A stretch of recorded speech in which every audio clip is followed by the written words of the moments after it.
Very good morning to you. 9 o'clock in the city of gold. It's a beautiful day, overcast in Johannesburg, but not too cold overnight. Lovely. Morning, Elvis. Lovely morning, Urban, and as well to our viewers this morning. But, you know, we're focusing on the Human Rights Commission, which are looking into schools to standardize their codes of conduct in all schools for that matter, because it seems to be there's a problem.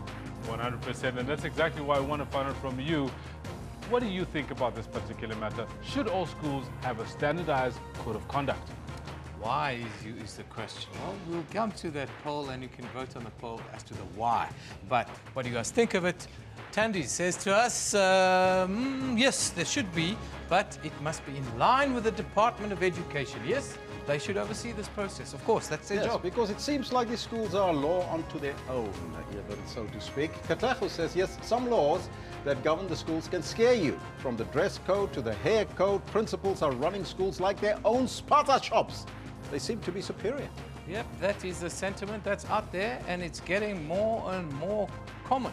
Now, we're asking you to vote on our poll because codes of conduct lead to the following question. We see issues of hair, we see issues of out-to-out bigotry and racism. So, are our schools a haven, Kendall, for insidious racism and bigotry? And we've added insidious because insidious means that it is undercover and it's always there. Subtle and always there. And 82% of our viewers, 99 votes in so far, 82% of them are saying yes. Schools are a haven for insidious racism and bigotry. 18% are saying no, but Nazim Grootboom says yes. Especially these private schools, St. John's College, and of course there you see St. John's racism as well, hashtag SABC News. Yes, St. John's only the latest one. There's been a whole plethora of this kind of thing. Jamila van der Schuyf tweets us and says, teachers are supposed to teach the students to not be racist towards each other. This is a disgrace to our education system. Yep, that is the long and the short of it. We're dealing with issues of race, racism, some call it bigotry, in our schools. And we'll talk at length about it with the department and other stakeholders shortly. But, of course, the Proteas got an old-fashioned hiding yesterday. And, of course, the fans are right on their backs again today. Absolutely. That's the way it is. Several different questions were doing the rounds in the editorial room this morning, but we came up with a question for you where we want to find it from you. What do you think? Will the Proteas bounce back at Old Trafford? Actually, Kendall wanted to ask, he put it to the meeting this morning, he said, do you hate the Proteas now that they've lost?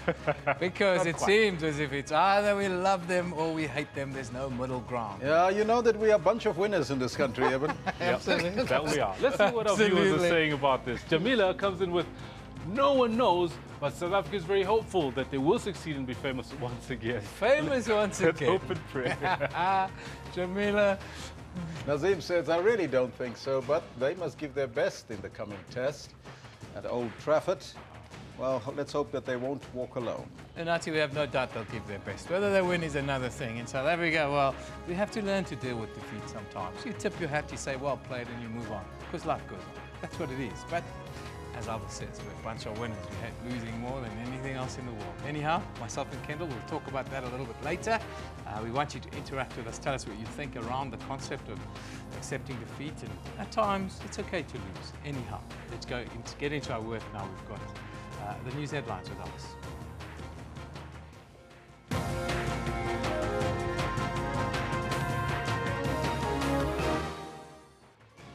The Gauteng Department of Education has called on teachers from the Klipspruit West just outside Soweto and the surrounding areas not to go ahead with a go-slow today. The High Court in Pretoria will this morning hear arguments in the application seeking the legalization of Daga. And the ANC head of policy, Jeff Radebe, has officially announced his running for the ANC presidency. It's becoming a stampede out there for the leadership of the African National Congress. Those are all your headlines, but before we get there to the news, let's find out from Kendo Makamate what's happening on the sports. Gentlemen, quite a lot to talk about. Yes, the Proteas lost, and a lot of people are already saying, oh no, the Proteas are rubbish. You know what, we need to talk a little bit about how, like you said, we need to start accepting defeat sometimes. Yeah, there's a middle ground. There's a middle ground in it at the end of the day. Nobody died. It was a result that went against us. And sometimes tip your hat to the opposition and say, you are better than us today. No, I think you've got the luxury of that if you actually do win some matches, which is what the Proteas want to do. Good morning to you. This is what we've got for you in the sports today. Taken by Stokes. Good bit of bowling, floated up by Moeen Ali.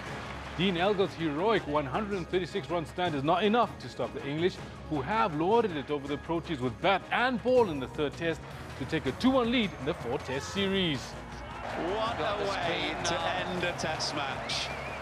Moeen Ali with the first hat-trick for an England spinner since 1938-39. Well, I was at the stadium when they were losing half-time. Second half, different ball game. They made history last week. That's crazy. Home ground advantage will take on a new hue for the Lions when, for the first time in recent times, they will play in front of a full, sold-out house when they face off against 7-time champions Crusaders in the Super Rugby Final. In 2028, we're bringing the Games back to LA, one of the great capitals of this Olympic movement. Los Angeles strikes a deal with the International Olympic Committee to host the 2028 Games, paving the way for Paris to take the 2024 Games. All this and more we've got for you later on. It's 10:40. Do stay with Elvis, though, as he's got the news. Thank you, Kendall. Top story this hour. The Gauteng Department of Education has called on teachers from Klipspruit, just outside Eldorado Park in Soweto and the surrounding areas, not to go ahead with the go-slow today.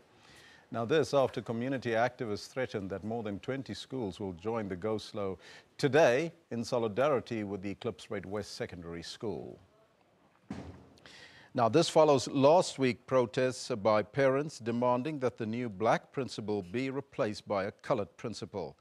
The department then dissolved the school's governing body. And as we know now, there is an incumbent in to oversee the proceedings at the school for now. The landmark Daga trial continues in Pretoria today. Julian Stubbs and Myrtle Clark are asking the High Court to compel government to legalize the use of the cannabis plant. The case was postponed yesterday following a media application to cover the trial live.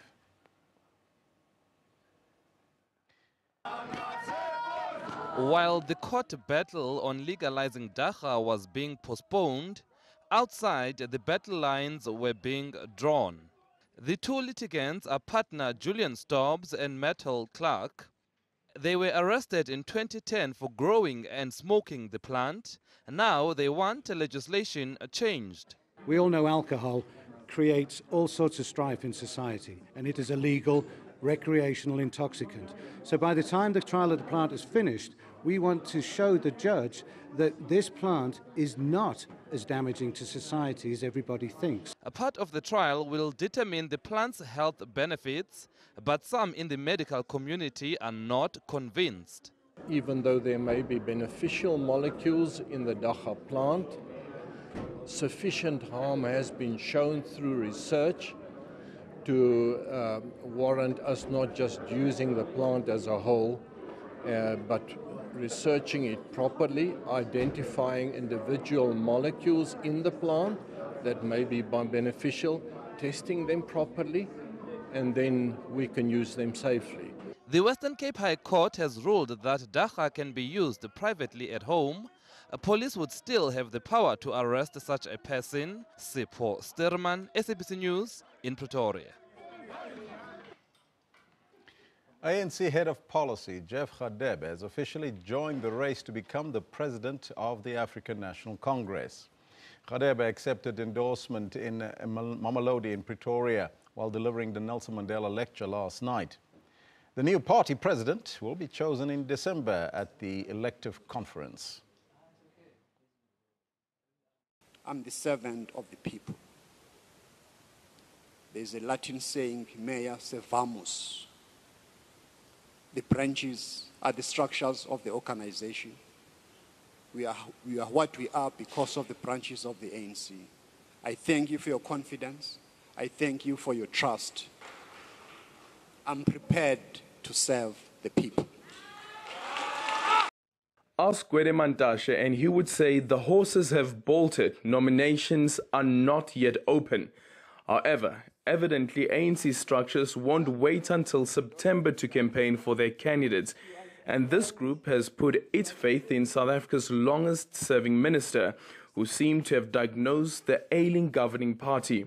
Khatebe is hopeful that the metros like Tshwane, which the ANC lost during last year's elections, will be regained. However, he won't take any responsibility for the current state of the party. We are not as individuals, we are a collective of the ANC, and as a collective we have always ensured that we do what is best for the organization and the people of South Africa as a whole. Khatebe will be going up against 5 presidential hopefuls who are vying to succeed President Jacob Zuma.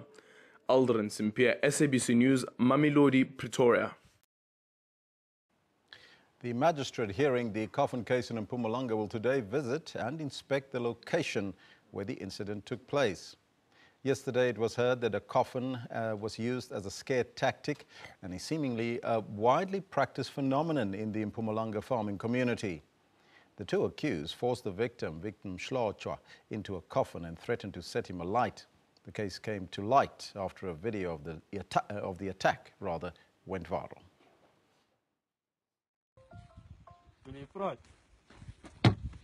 A shocking incident.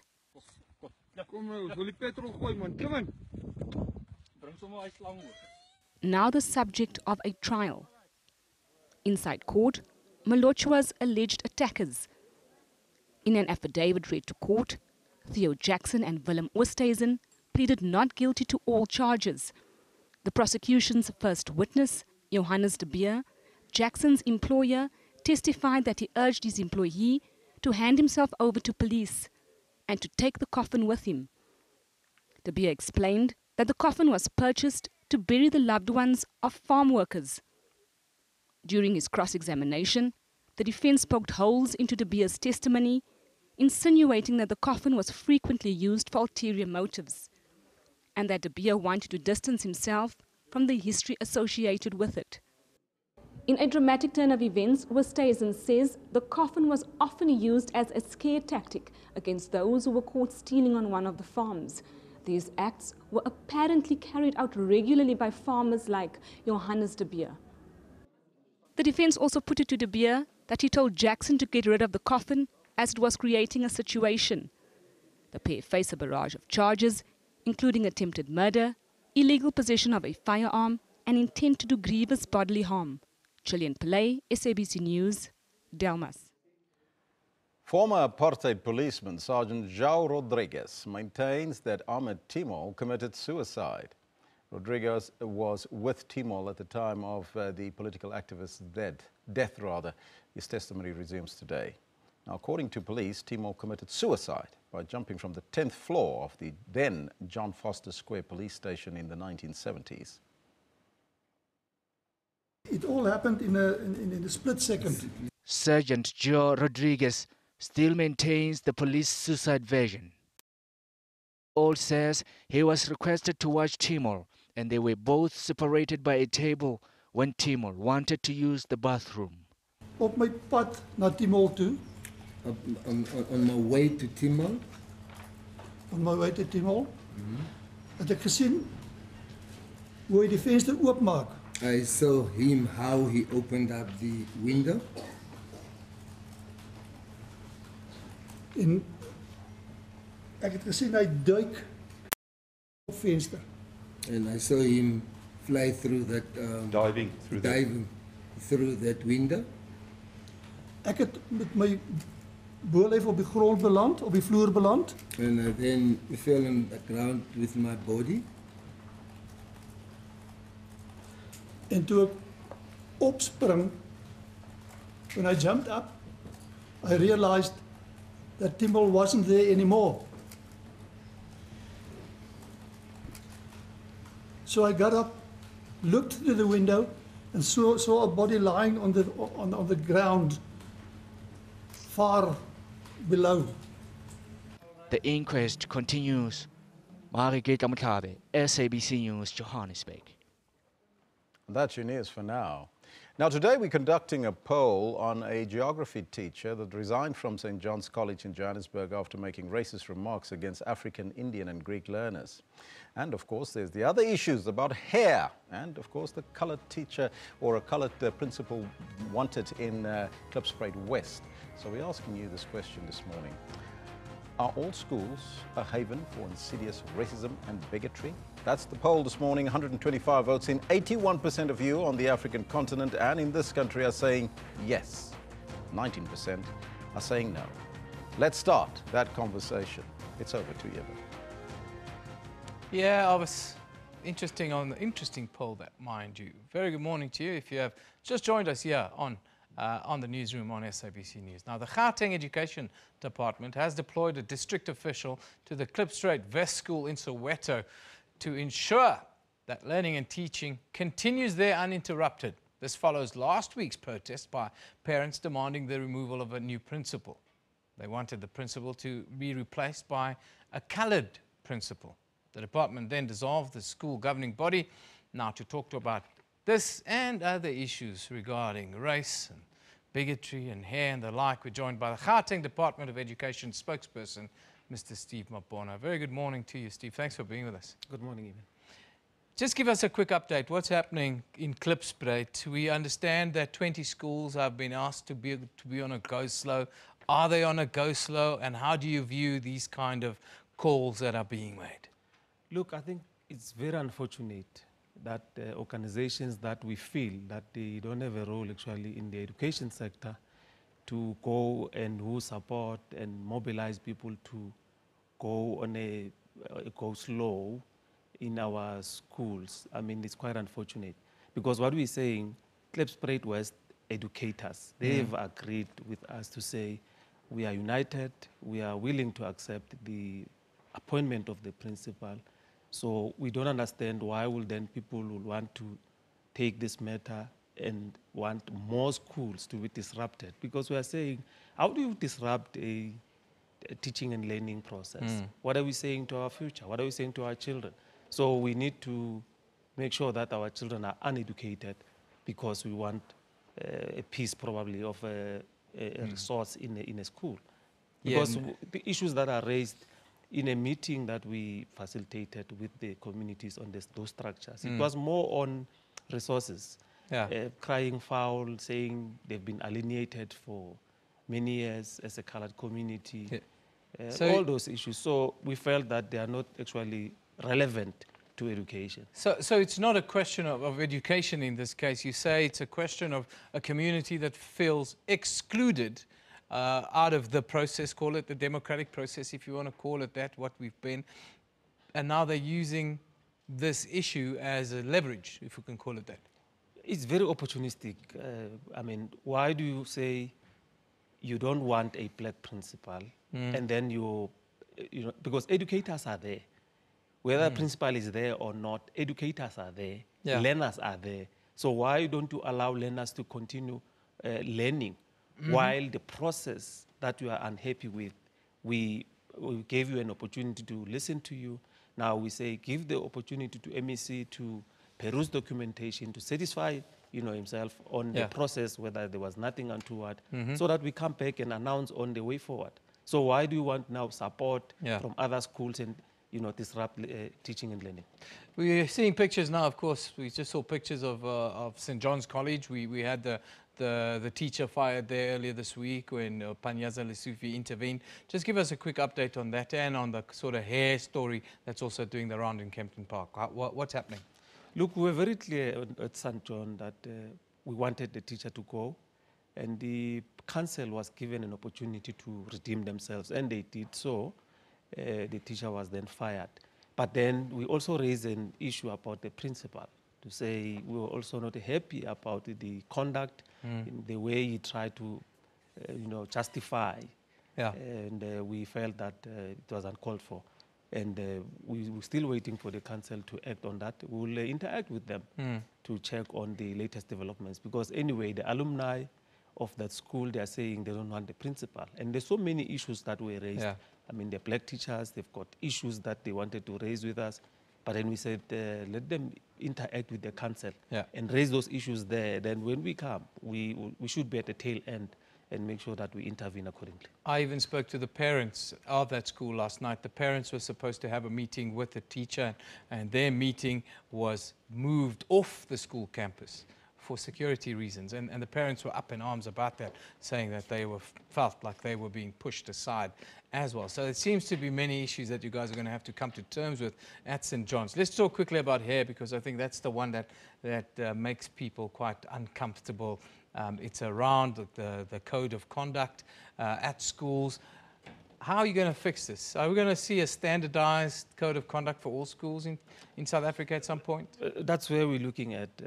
I mean, we are saying the code of conduct, implementation thereof should be consistent. And you cannot, when you're supposed to be implementing the code of conduct, then you introduce other things which are not in the code of conduct. Yeah. Hence, we felt at Windsor that let's suspend the code of conduct for 3 months. Take, learners be represented in a committee, the school and the parents, discuss and have a code of conduct that will be appealing to all. Yeah. But we have identified a need for us to go on a summit with especially the independent school association of Southern Africa. They have agreed to say independent schools must come, under one roof. We must discuss many issues, the code of conduct, your fees, way of operation, and all those things. We need to raise them in that summit. One of the important things that people want you guys to discuss with these schools and the SGBs in particular is the decolonization of education, because here in South Africa, people believe that this should stop. How do you as a department view that? Look, we need to look at where we come from as education, and we will continue to interact with the basic education. As you will know, that policy the responsibility is the Department of Basic Education National. So we will interact with them and go back to the policies that we really feel we need to have an impact in terms of changing. There's so many things that we want to change for the better. I mean, we were saying one argument, why do you write different exams? Why do you have an independent exam and then you have your certificate exam? So we need to have one exam. That's where we're going. So in the process of making sure that we change the landscape, we change the education system of the country, we work very closely with the basic education on the school. Steve, we're running a poll, and I want you to have a look at what the people are saying, because, these are the people that vote on our poll. They're the South Africans that are out there that are telling us what's happening. We asked a straight question. As you know, we always try and just go right for the jugular here. Are our schools a haven for insidious racism and bigotry? And we put in insidious because it seems as if it's a very underhanded and a very hidden process that occasionally pops up in our schools. And unfortunately, it's happening more and more. 82% of more than 130 voters are saying, yes, our schools are a haven for racism and bigotry. How do you view that? Look, it's quite concerning. But hence, MEC will always say social cohesion must be promoted. We need to persuade. Where we must persuade, we need to continue to do that. Hence, we create any platform where we're going to be interacting with the school, with all the stakeholders, and say, how do we move forward? Like, for instance, talking about the issue of feeder zones. Other schools will then use a language to say, we use Afrikaans for an example. Not any other language can be utilized. And then you use that and then you block people from entering the school environment. All those things we need to look at. The utilization of our national anthem. How many of us are singing that? Our South African flag.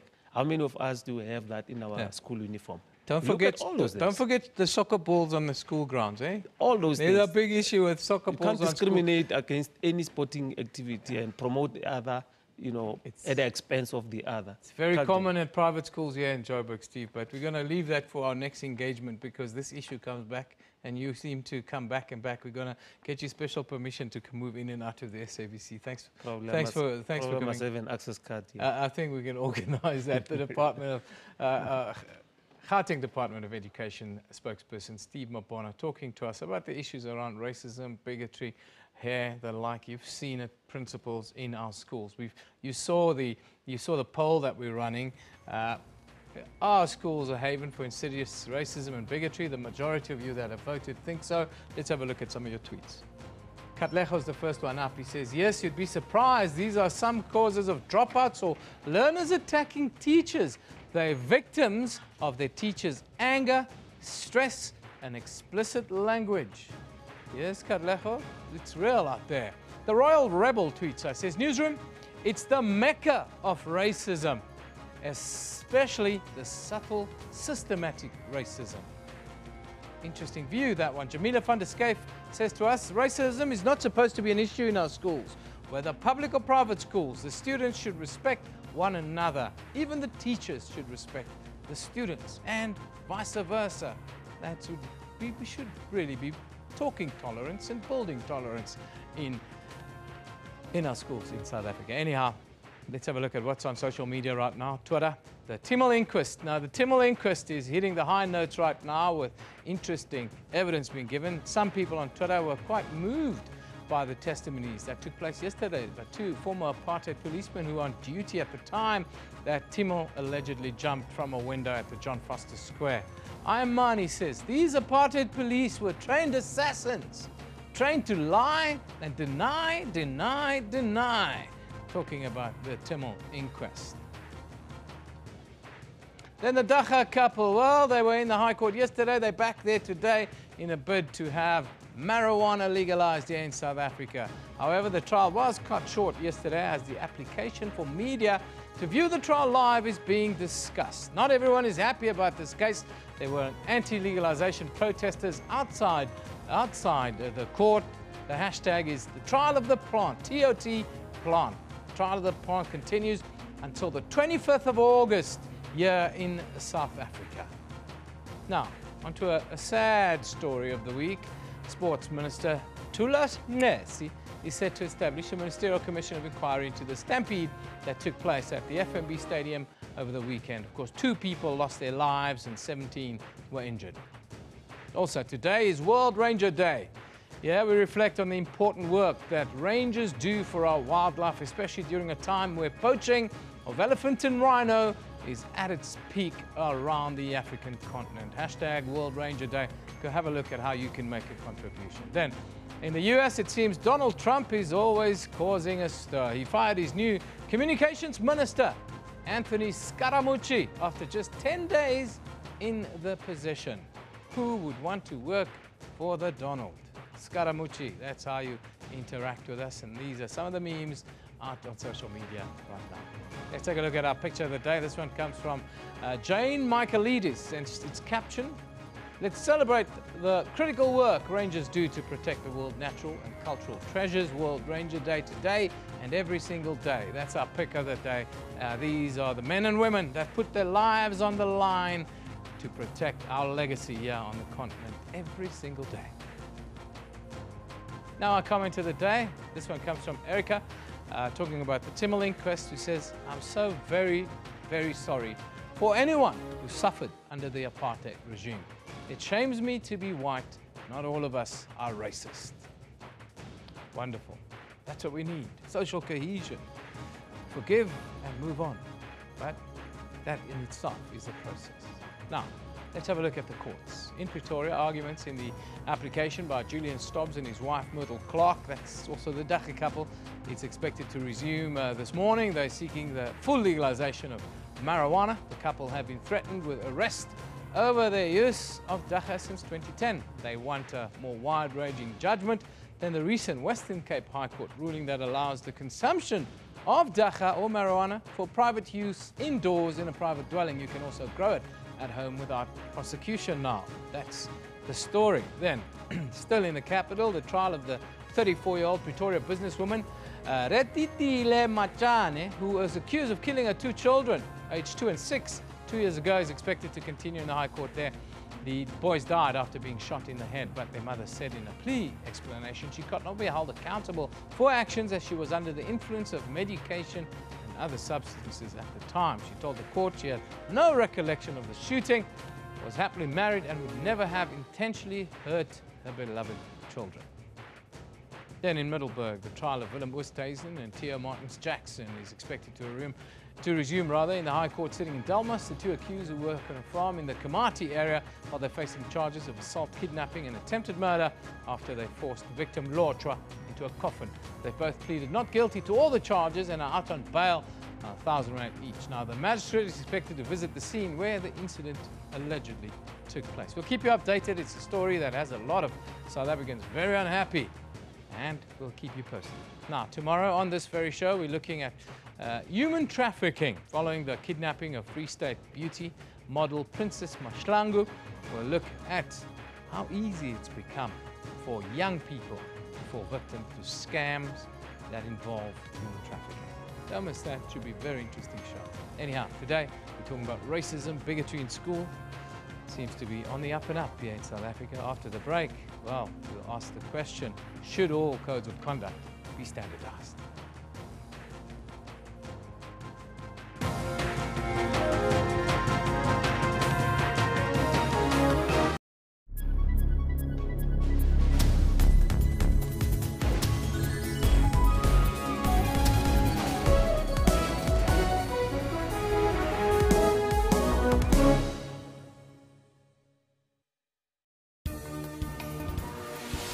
It is 6 p.m. Central African Time, broadcasting live from Johannesburg. This is Primetime News. South Africa said farewell to one of the Rivonia trialists, Uncle Kathy, a fearless stalwart. With this man who was so engaged, so busy, so witty, so funny, so wise, and so incredibly principled. Joseph Shabalala has been honored for his contribution to the South African music industry. A statue in his honor was unveiled during an annual gala dinner in Ladysmith. The shot of the day, however, belonged to American Daniel Berger, who chipped in for an eagle on the par 4 fifth hole. For all your news updates, stay on Primetime News every Saturday and Sunday from 6 p.m.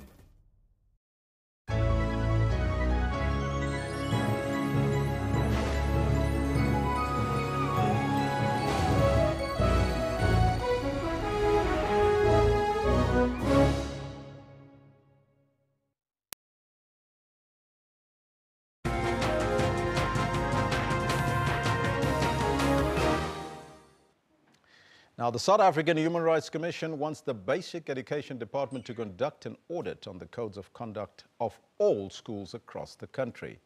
Now, this follows the recent incident of discrimination and racism at some schools here in Gauteng. Last week, a geography teacher resigned from St. John's College in Johannesburg following questions on why he was not dismissed by the school after he had been found guilty of making racist remarks against African, Indian and Greek learners. What also surfaced here in Gauteng were the disruptions at Klipspruit West Secondary School last week after parents rejected an African principal demanding that the school appoint a coloured one. Now, for more on this, we are joined from the Governance Alliance by Kathy Callahan.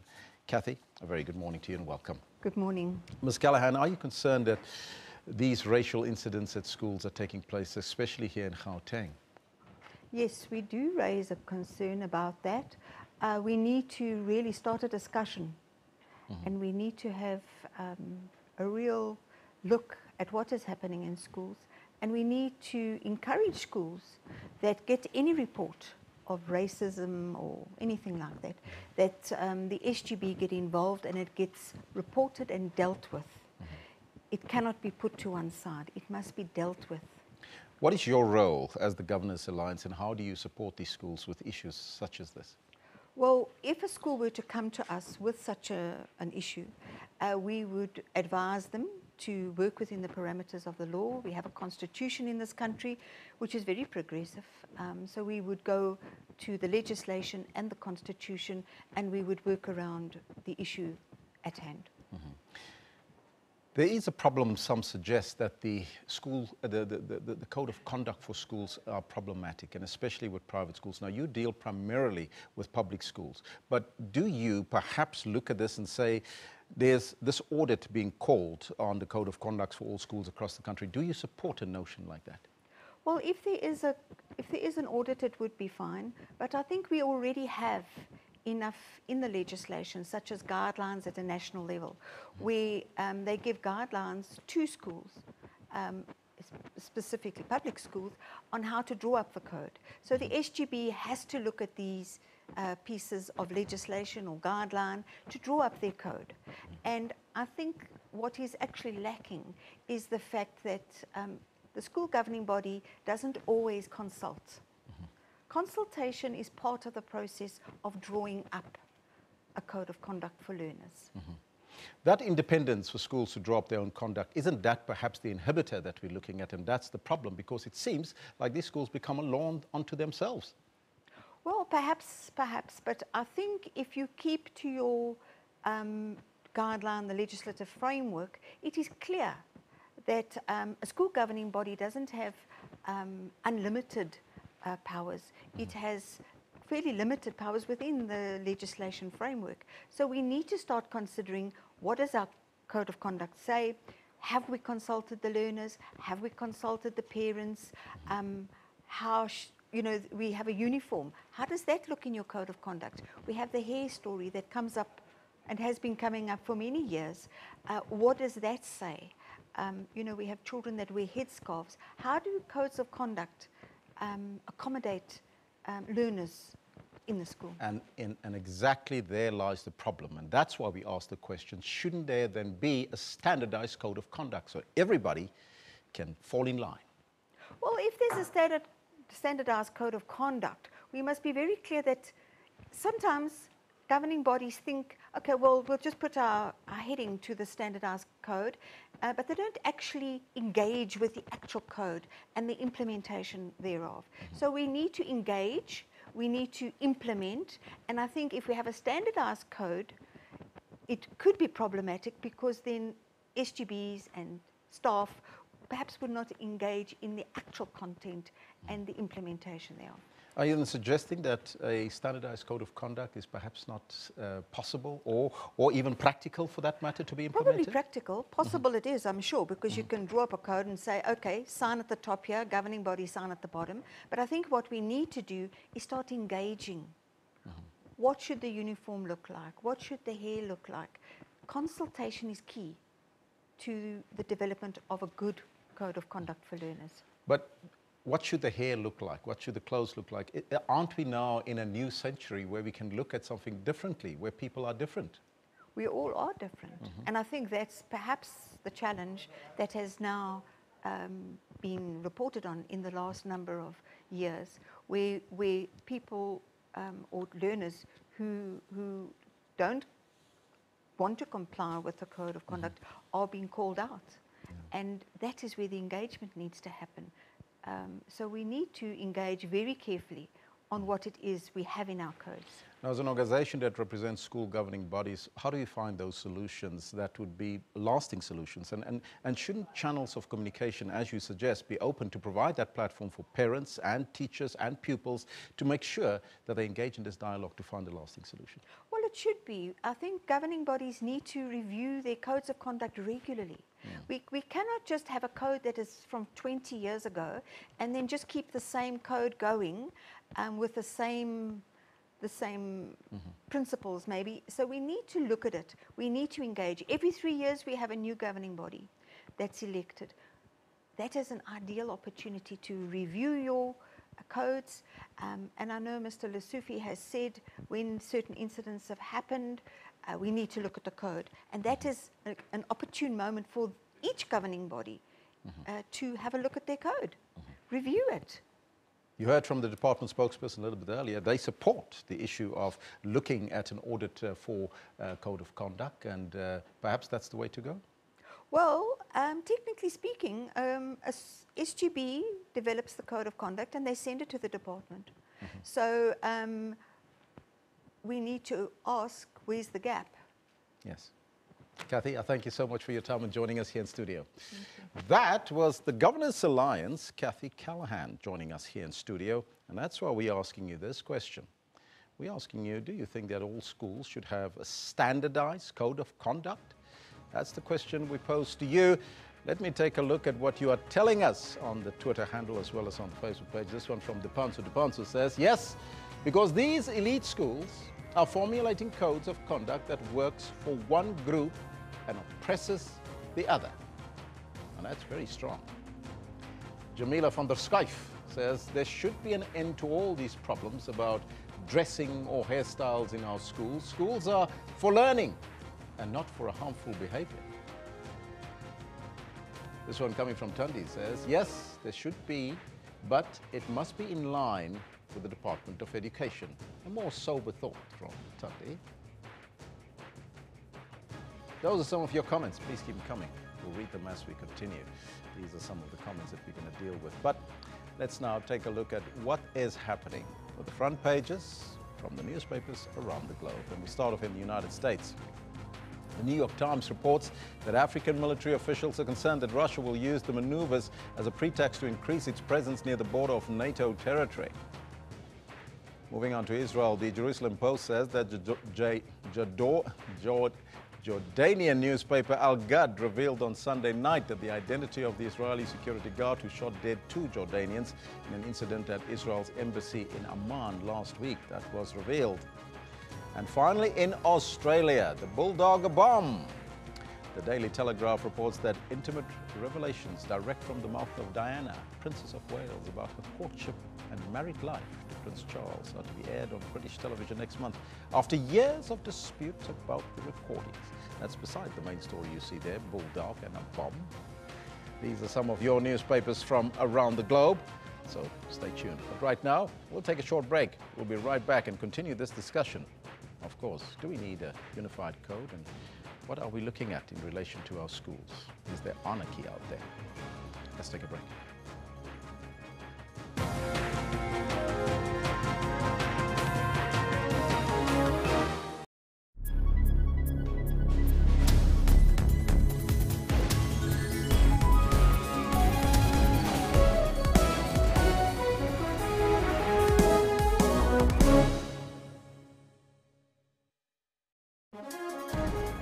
Rights and recourse tackles constitutional issues. When South Africa became a constitutional democracy, we had a fairly sound legal system in place requiring the Constitution to guide the direction in which it must go and the way in which it must be refashioned. The Justice Ministry, the custodian of human rights. We actually have a plan to come up with a comprehensive review of our human rights instruments. Advocates dealing with evidence. Sometimes you have to use a crook to catch a crook. So we expected that the credibility would really be taken to task. You try and consult your witnesses and prepare them as best as you can. Hashtag Rights with Dumila Matez on legal issues every Sunday at 2 o'clock Central African Time.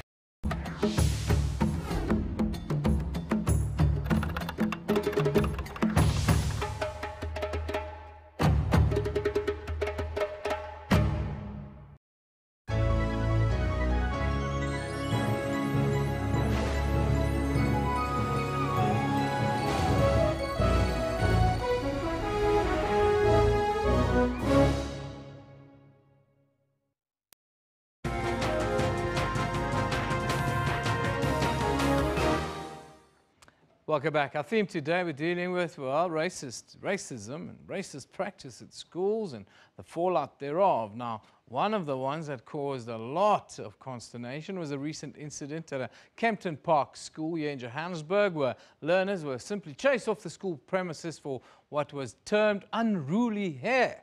So, we invited Equal Education to talk to us. They are in our Cape Town studio. We are joined this morning by Sibabalwe Delichana. She's at our Parliamentary studios. A very good morning to you, Sibabalwe. Thanks for being with us. Good morning, and thank you for having me. Unruly hair. How do you view that? How do you view that concept, firstly? And who decides what is unruly hair?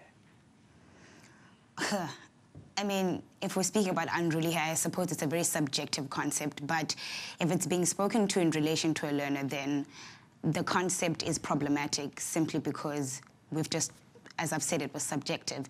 And who does get to decide? That is the real question over here. Why is it that some people's natural hair in its natural state is considered unruly.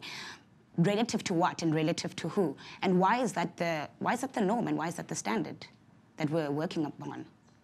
Is that part of a decolonization process that needs to be untangled in our schooling system? It's part decolonial and part transformation, if I'm being honest. There are so many conversations that we need to be engaging in this country about undoing so many things. And if we're starting at something as basic as hair policies, we still have so much more work to do, because what this is really doing is distracting from some of the real conversations we need to be having about the state of the education system in South Africa. We're discussing hair, how it literally grows out of someone's scalp, and someone views that as unruly or unacceptable, as if there's any control that they have over it. So if that is what we're going to be fixating on here in South Africa, 23 years into democracy, I don't know what we're doing for learners who don't have proper infrastructure to learn in, learners who don't get meals sometimes when they get to school, and so many other problems that we have, learners who have to walk to get to school. The focus has become solely on this code of conduct of schools, and we put forward, should codes of conduct be standardized? And I'll go even one further. And should we specify in those codes of conduct around the things that are giving us constant problems in South Africa? Hair is one, dress code is another, race is another. Should we have specifications in this code of conduct that all schools have to adhere to? If we're going to be speaking about specifications, I think it would be worthwhile to get a whole lot more stakeholders involved in the conversation, because the only way we're going to get the specificities about some of the nuances that we as individuals experience and then how that affects us in learning environments is through consultation. But going even a little beyond that, the problem that we're having isn't really that codes of conduct don't apply equally or uniformly to learners and pupils at the moment. It's its application and its implementation. And if we're taking into consideration the fact that a lot of schools really hold themselves to being institutions that are grounded in tradition and have codes of conduct that were formulated 20 years ago, 23 years ago, and even longer than that, but however, have not changed or transformed into the new South Africa that we're in. By definition, then those codes of conduct are racist and discriminatory because they were developed when a specific kind of person could go to a specific type of school.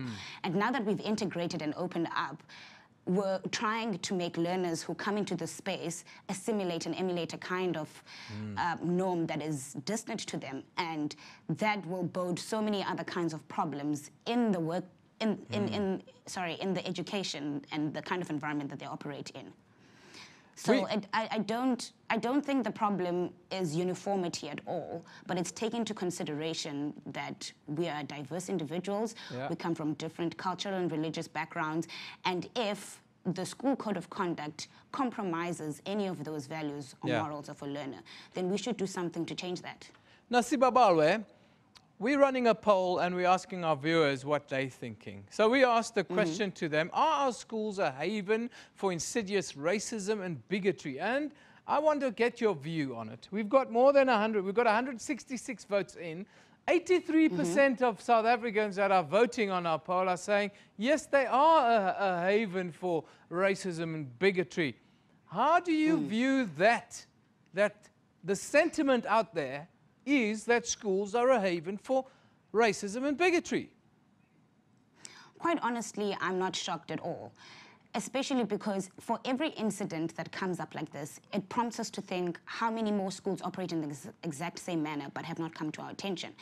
And if we just think about what we've experienced this year, what we've experienced last year, and for each year there's a wave of pupils that are calling and challenging their schools and rules and codes of conduct. So the real question is that the stories that come to the news, or rather come up as public opinion, are actually a poor representation of what might be actually going on in schools. And that is the scarier and more concerning issue. So what's your advice to schools that are trying to deal with this issue right now? Firstly, can SGBs please stop making discriminatory rules of any kind? So now we're transcending just the hair politics and the hair policies. Any discriminatory rules should not exist in any school.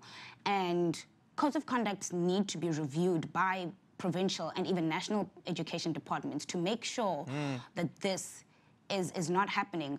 What is saddening is that South African laws regulate this sort of behavior. Our very constitution condemns these very actions, and somehow when schools are asked to speak and comment on why they implement certain things, it's because of their code of conduct. But how is that code of conduct allowed to exist if an SGB that has control over it will first send it to the department? And so there's definitely so many gaps that are coming through. But even more importantly, for our parents who sit on SGBs and go to meetings, it should be a priority to make sure that the rights of their learners are also being considered and taken into. And like I mentioned earlier, consultation needs to feed from the bottom up and not top down, because the code of conduct of a school should be reflective of its student body and constituency that it represents, and not the other way around. Sibabalwe, thank you very much for joining us live from Parliament. Sibabalwe Dilechana, she represents Equal Education, and she says SGBs and principals, they should take responsibility. All discriminatory practice should be kicked to the curb. Mr. Essex Clark at Northcliffe High, you should allow a soccer ball onto your school premises, sir. It's discriminatory not to allow young boys to play soccer on the school premises. That's where I will leave it with you, Mr. Essex Clark. I've now got Mr. Kendall Mahamati here, who's waiting to tell us how much he loves the Proteas, even if they lose. Do you? Absolutely, I'll always love the Proteas. But before we get into that, I must say that how well thought out and you know, well presented that case was by Ms. Dilechana there. I think it was a great conversation. Yeah, it was, and it's conversations that we need to have in South Africa, because these are the conversations that define the future of our country. Ultimately, the doors of learning has been opened, and it should be free of any forms of discrimination. But how do we discriminate against the Proteas when they lose in South Africa, Kendall? You know what, as a South African sports fan, before I do anything else, you know what, we're very easy for us to castigate them after their loss, especially after they've been doing so well. We're expecting that Faf du Plessis goes back into the side. You know, he's a panacea to all of our ills. Forget about our opening partnership that we haven't quite got it right, that our, you know, our bowling department, sometimes the little creaks in it. Forget about it, Faf has arrived. But you know what, truth be told, the English were much better. And you know what, Moeen Ali getting himself a hat-trick, Stokes doing what he did, and that newcomer getting a 5-4. Yeah, What? Toby Rowland Jones. You remember that name? Anyhow, I think, Kendall, that sometimes when you get beaten, you have to show sportsmanship in defeat, especially amongst our fans. We don't have that one down yet, the sportsmanship. And when you get beaten by a better team on the day, shake the hand, tip your hat and say, well played.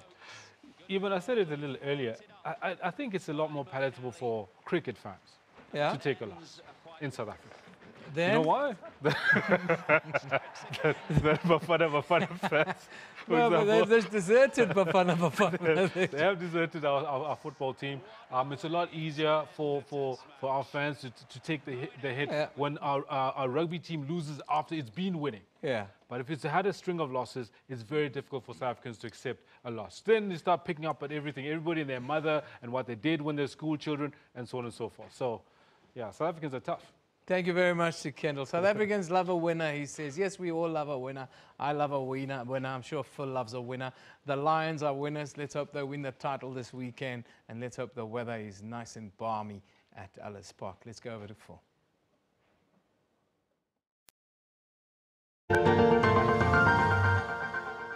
Yeah, thank you very much. Let's get you that weather update. Let's start off by taking a look at what's happening in South Africa's eastern regions here, because yesterday we were seeing the cloud cover looking like it was going to start just moving away from South Africa's east. Today, though, what we're seeing and what we did forecast yesterday was that that cloud cover would actually start returning to that central interior. This is the reason, right? We're taking a look here at not only high pressure systems, but low pressure systems, both interacting in close quarters with one another. And that's causing low-level instability in the atmosphere. That's where we're seeing this cloud cover here. Botswana, Zimbabwe also affected by that cloud cover there, with some rainfall residual over the eastern coastlines there. Towards the west coastline, you can see that a low-pressure system is approaching. Not only approaching, but in fact today and into tomorrow, low-pressure systems are continuing to batter that southern coastline.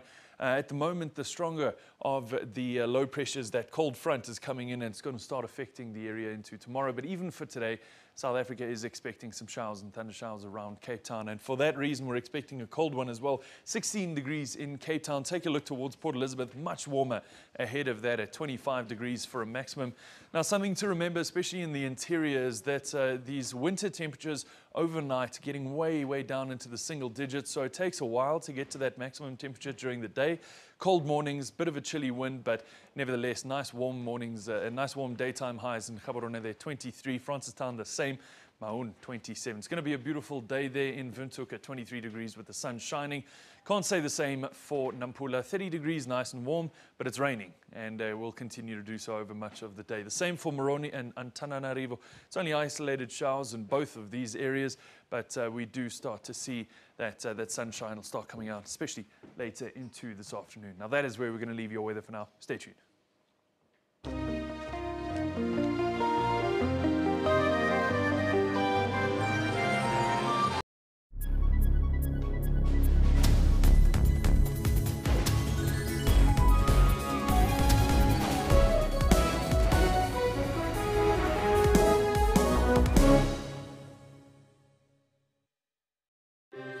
What guides us? What leads us forward? Is it leaders on a soapbox, spouting rhetoric for the crowd? Is it the actions of our people? Or the voices of our citizens? Your country is guided by the voices of its people.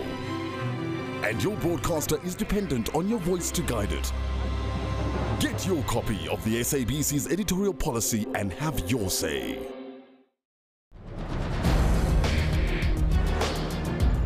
We live with this threat of violence. This is a strange and weird thing, if you come to think of it. So we don't live in a society, which is where the question leads. We want to live in a society where we trust that we will not be violated. A man abducted her from a taxi rank in Baragwanath. He would have taken me and killed me. He would have shot me while I was running, you know. But none of those things happened. And, you know, even if I didn't believe in God, like, this is a real miracle. How does the police unit of family violence follow new crime trends? Station crime intelligence will from time to time present the crime pattern analysis and the crime threat analysis. We respond to those. For all investigative insights, stay tuned to Special Assignment every Saturday at 17:30. When I was passing the casino, I said, that edge came, you know, said, I'll just try, you never know. You might go home with 80,000, you know, times 4 the amount that you have. And that stupid day, I lost all my money. Never allow glamorous lifestyles to push you beyond your means. The awakening moment was that 2007, when I left my children alone. I realized this is hurting me. Ask for professional help if gambling is controlling you. Know when to stop. I faced reality that, you know what, for you there's no quick reach, you know, so you just have to work hard. So it's gone. For all your uplifting stories, catch Bupilong every Friday at 17:30.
morning, everybody. If you've just joined us, it's 10 o'clock Central African time. We are live from Johannesburg, the city of gold. It's a beautiful day on the Highveld. Kendall and myself are with you for the next hour. Yeah, looking forward to the next hour. You know what? We'll be bringing you all the best of the news highlights from around the world. So make sure you stay with us. We've got a key focus, though. The South African Human Rights Commission wants the Basic Education Department to conduct an audit on the codes of conduct of all schools across the country. So, we're asking you, should all schools have a standardized code of conduct, and should there be specifications on things like hair, clothes, and whatever else? That's the question we've been asking you. Let's have a look what people are tweeting us, Kendall. Interesting enough, Proudly Koi Koi says, I move that hair and dress codes be standardized, that schools should be religion and political neutral grounds. Only learning must take place. Yep, only learning. Sika Mundiko says to us, yes, there should be a uniformity that will accommodate all races, as we are in the new dispensation, I think, is what he's trying to tell us. I imagine so. Those are some of your views on it. Of course, we're also running a poll. We're running a poll because issues of racism and other forms of bigotry are also all over our schools, and it seems to be a recurring theme, Ken. Exactly, and that's why, that's why we're asking you this. After the St. John's geography teacher resigned from his post, are our schools a haven for insidious racism and bigotry is our question to you. 173 votes in, a vast majority. 83% are saying yes. I put it to the stakeholders and they are shocked that so many of you agree with that sentiment. Now, Greg says to us, it's all about freedom. Freedom to do what, Greg? I'd like to find out. Imo Jana says, racism is not a skin problem, it's a sin problem. Keep it coming. Keep tweeting us on the poll and on the question. Of course, we're also doing a little bit of sports work as always, and we're asking you about the Proteas. Are they going to bounce back? Do we hate them today after defeat? Kendall? You know what? I think a lot of the Proteas fans are a little more mature than that. But having said that, we're going to find out what you have to say as well. You know, will they bounce back at Old Trafford in a couple of days' time? Proudly Kokwe says, I'm 100% behind our Proteas, winning or losing. They will bounce back. Wonderful. That's what we like to hear. I'm hopeful they will bounce back. At Lego, we are all hopeful, and we are going to not stop our support because they were beaten in a game yesterday. At the end of the day, it was a defeat, and you should be able to handle a defeat with a little bit of class. Absolutely, especially if you know that the other team was better than yours. On the day, shake the hand, tip the hat. Well done. Next game, we're going to kill you. That's how it should work. Anyhow, let's take a look at our top stories right now.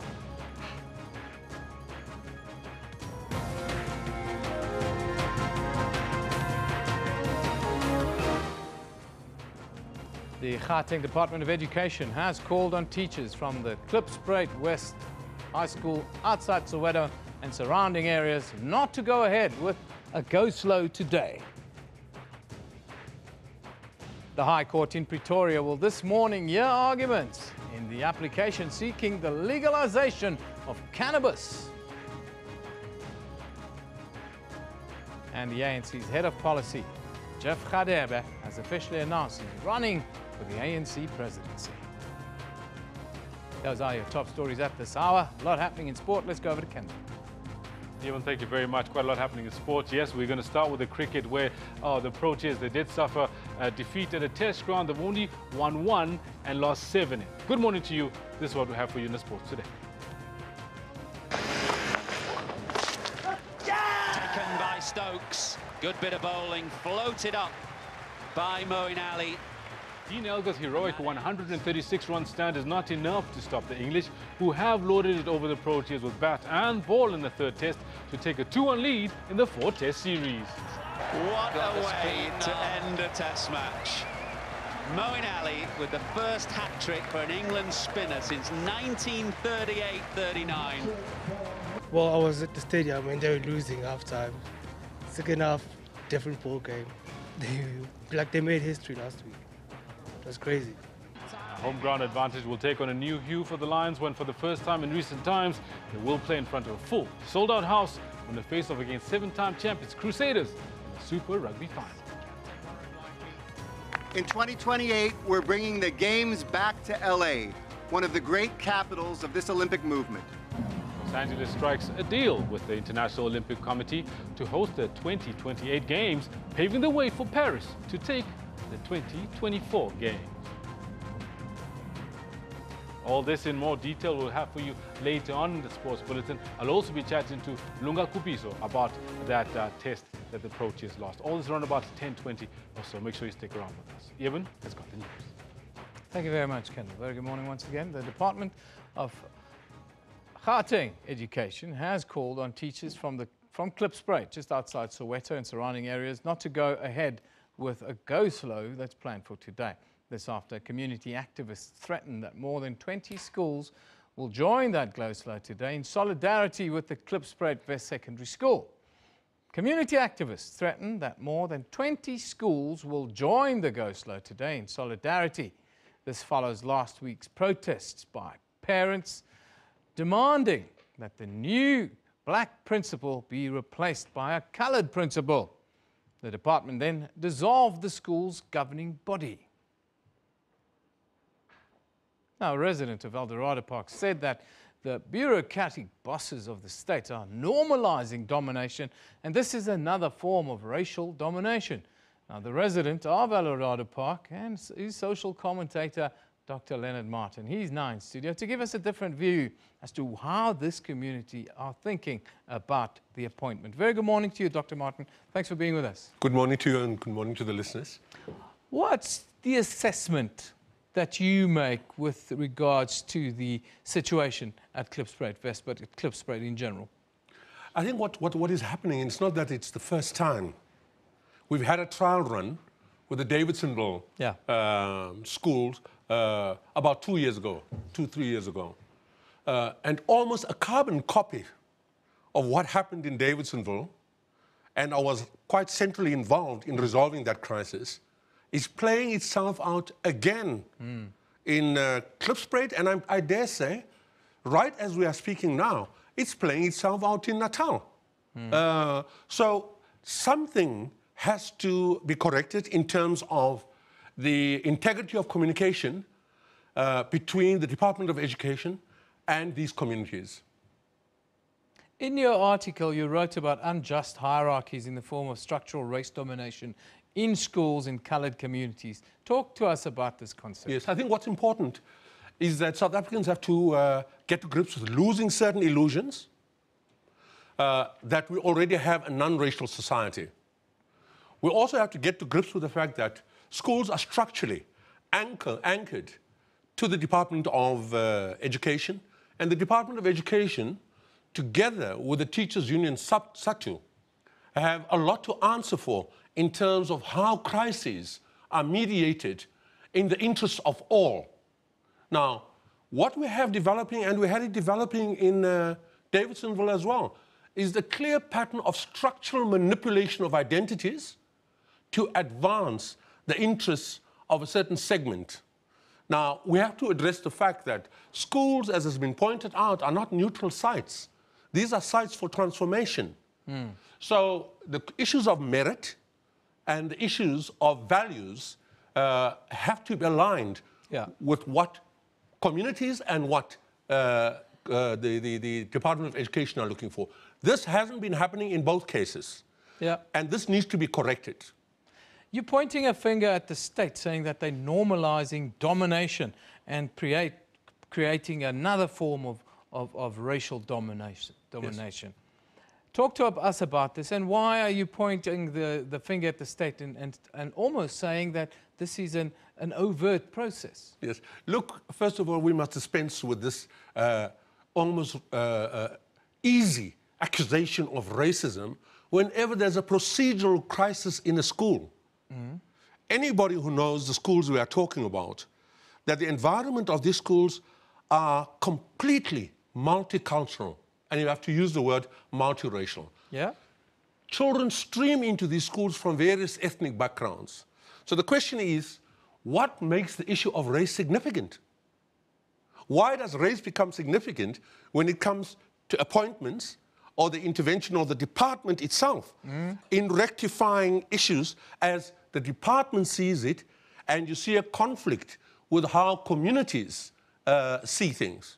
How does the community see this? They've been made out to be blatantly, openly racist, but what's at the heart of this discussion? Is it as simple as not wanting a black man in charge, or is it a scenario that they're saying, no, they don't want to be dominated. What's at the heart of this discussion? I think what one has to touch on, which is a very sensitive question, what appears to be happening is that you have a superordinate ethnification of appointments and a subordinate group that, irrespective of merit, is expected not to apply for posts. And SATU has a lot to answer for there in terms of the discrepancies and the conflict that is beginning to emerge. I mean, we know throughout the South that SATU, and I do not make this allegation lightly, can go up to principals and intimidate them that this is who we want in these posts, regardless of an interview or not. Secondly, the SGBs, for some reason or the other, are unable to function appropriately when these appointments are made. For example, in the case of Klipspruit West, how do you account for the fact that SATU has its own set of minutes and you have an original set of minutes? So you're saying there's high-level corruption with regards to appointments, and this leads to the kind of strife that we are seeing? It leads to racialization via the structure of appointments. And you have a conflict in a community, regardless of the composition and demography of the school. And these charges of race are only made significant in terms of what one particular group, and yet the Department of Education really has to come to the table and address the discrepancies that are inflaming communities. The sad thing is now 20 other schools are being affected, and kids at a very important time of the year, they've just come back from recess, are being told to go on a go slow. So the ones that are suffer are the kids at the end of the day. But you see, the issues have raised, as was the case in Davidsonville, a boiling point where certain irrational forms of behavior and unfortunate statements are made about communities that draw communities into this conflict, whereas in fact there has been a breakdown in procedures and principles, starting from the issue of the values of merit, and merit becomes racialized to the point where inequality shows its face. The way forward immediately at these schools? The way forward is for a thorough investigation, if necessary by an independent body, in terms of how we again are coming to this crisis and how we can avoid. I see the important point for all parents is that children of a multi-ethnic background are attending all these schools, which makes this almost ridiculous throwing in of the issue of race, which the community don't understand, the parents don't understand, whereas in fact the key players are those that are actually manipulating the process of selection on an ethnic basis. Dr. Martin, I thank you very much for joining us today. We've run out of time. That's resident of Eldorado Park here in Johannesburg, a man close to the community there, Dr. Leonard Martin, giving us the community perspective and also what needs to happen at these schools that seem to be, well, paralyzed right now because of this standoff that continues. And it's been made out to be a race issue. We're going to take a short break. You're watching Newsroom here on SABC News. Thank you.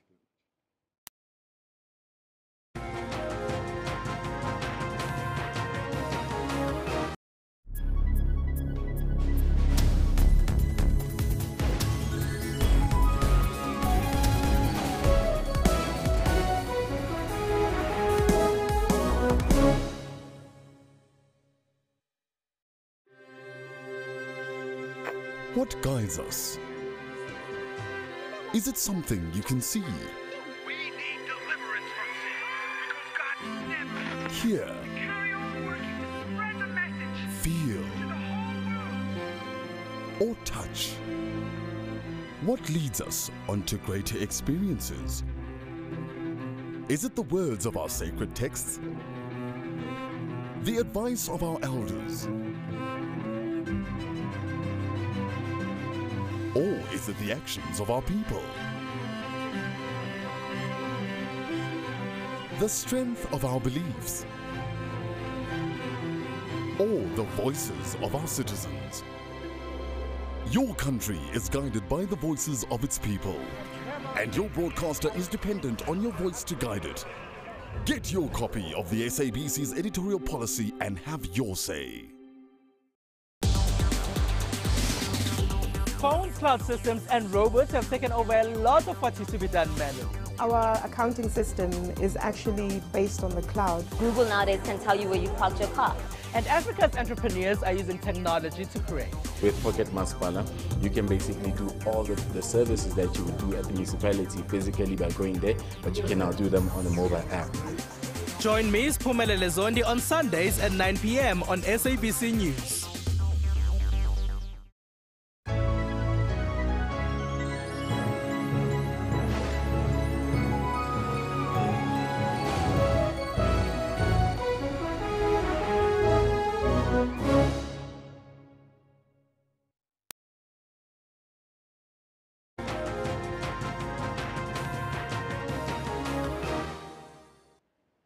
Welcome back. A container of viruses mutated and cryogenically frozen is brought under heavy guard to Spire, a remote research station in Antarctica.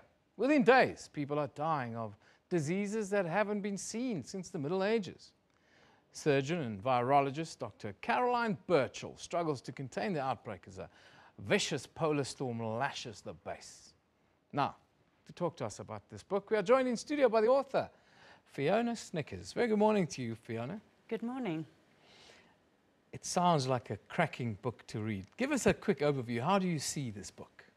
Well, I see it as a thriller. People tell me that when they start reading it, they can't put it down. I've heard people say that they've stayed up right through the night to finish it. So I think page turner is the best way to describe it. And yeah, it's a sort of isolation novel about somebody who's stuck in the most isolated place on earth. No help is coming. She's completely on her own, and she's got to deal with some very challenging situations. Dr. Caroline Birchall, that's the person you're talking about. She's a very modern woman, very strong woman. And is this a theme that runs throughout the book? It is, yes. I don't think it would be wrong to call it a feminist novel, although that's not the primary identity of it. But she certainly is a very strong main character, and she has some very challenging things to deal with, and she's also very resourceful. Just when you think that she's completely out of options, she'll surprise you by doing something unexpected. There's a lot of technological and technology elements in the writing, the use of things that we use day to day, things like Skype and other technological advances. Are you very much influenced by current trends when you write? Yes, especially social media and the digital age. It's something that interests me particularly. My previous book, Now Following You, was about social media and its effect on people's lives. So yes, the digital age does influence me a lot. Now, your other books normally have been based here in South Africa and dealt very much with South African content. This one steps out of that realm a little bit. Is that a metaphor for where you are as a person and where you're heading? No, not at all. I'm very much South African born and bred and staying here hopefully until I die. But I was just fascinated by the South Pole setting. My main character is a South African, and another character in the novel is also a South African. But I was interested in that extremely isolated South Pole setting. It's quite extreme, it's quite fascinating, and it certainly drew me in, and I hope it will draw the readers in as well. In this book, within days, people are dying of diseases we haven't seen in hundreds of years, really. That's the kind of shock that maybe brings that time back to us. Was that kind of part of the purpose to kind of show us where we've been and where we come from? Yeah, I've always been interested in this idea that viruses are being kept alive deliberately all over the world so that scientists can study them and create vaccines out of them. And I always kind of hope that those are being kept under lock and key somewhere and kept very safe. And this novel is a kind of what if. What if those viruses got loose? What would we do then? Sounds very interesting. I'm very interested in that kind of stuff as well, because I always think there's a conspiracy just around the corner. But let's talk about your book, the way you released it. You released it very much bit by bit on social media initially. Tell us about that and what inspired you to do that? Well, I just relaunched my author website, and I was hoping to attract traffic to it. And I had this novel bubbling away in my brain, and I thought, wouldn't it be an idea to release it chapter by chapter, day by day, to draw readers into my website? Well, that's what I hoped would happen. And when I first released it, I started off maybe with 5 readers on the first day. And by the time I released the last chapter, there were over 1,000 people reading it. And I had an offer from a publisher for a book deal. So it certainly worked for me. I'm very happy that I did it that way. Yeah. And yeah, I think it's great that social media allowed me to do that. You're a journalist, now an author. How does being a journalist, how does it help you in doing this? It's almost like it's a little bit at polar ends writing this kind of fiction, isn't it? Well, I think as a journalist, you hopefully learn to check your facts, to make sure that what you're saying is accurate and well researched. And for this kind of novel, which is very heavy on facts and details, it's important to fact check properly and make sure that everything you're saying is correct, which hopefully it is. What's next for Fiona Snickers? I've got a couple of books in the pipeline. The next one to be released will most likely be the 4th in my Trinity series of young adult novels, released by Majaji Books. Well, Fiona, fantastic. Great to have you with us in studio. That's the book. It's called Spire, written by Fiona Snickers. I'm interested. I'm going to definitely read it. I like that kind of sensational story about disease and illness in a fantastic location. Thanks for joining us today. Thank you so much. That's Fiona Snickers. Now, back to business. The interim board of the SABC is presenting a report on the implementation of its mandate in Parliament right now. Let's go there live. Recommendation number 14 was to ensure that all senior management appointees are vetted by the SSA. We had to also seek legal opinion on this, as that there was a flag that maybe we may be interfering with employees' rights, but based on the legal opinion that we have received, we took the decision that all employees should be vetted. This also extends to suppliers of the SABC. The starting point is that employees in positions where they handle sensitive or classified information have to be vetted. The process is intended to be rolled out to all employees in time. It has started with the senior management levels, but all new staff members that come into the SABC are vetted. And it has also been included in the contracts of employment and the conditions of employment that anybody who comes to the SABC should be vetted. The schedule you see in front of you is a rollout schedule for the vetting process. So you can see that the process has already started at executive level. Group executives are in the process. We would go to procurement, as they also handle sensitive information, and that process has started. It obviously is going to take quite a while to go through the 531. But by April to July of 2018, we expect that all employees at the SABC should be vetted. Recommendation number 15 refers to reviewing human resource policies to ensure compliance with legislation. An HR policy review team has been established with the purpose of reviewing all HR policies and to align them with legislative provision as well as best HR practice. Policies have been categorized into those 4 categories: those that need to be reviewed, those that need to be rescinded if they are not compliant, those that need to be submitted to organized labor, requiring final input, as well as those that need to be submitted to the board for approval. And I think the main reason for the first bullet point is that we shouldn't fix what isn't broken. So we'll just put a test on those that seem like they are compliant and put it through the necessary approval processes.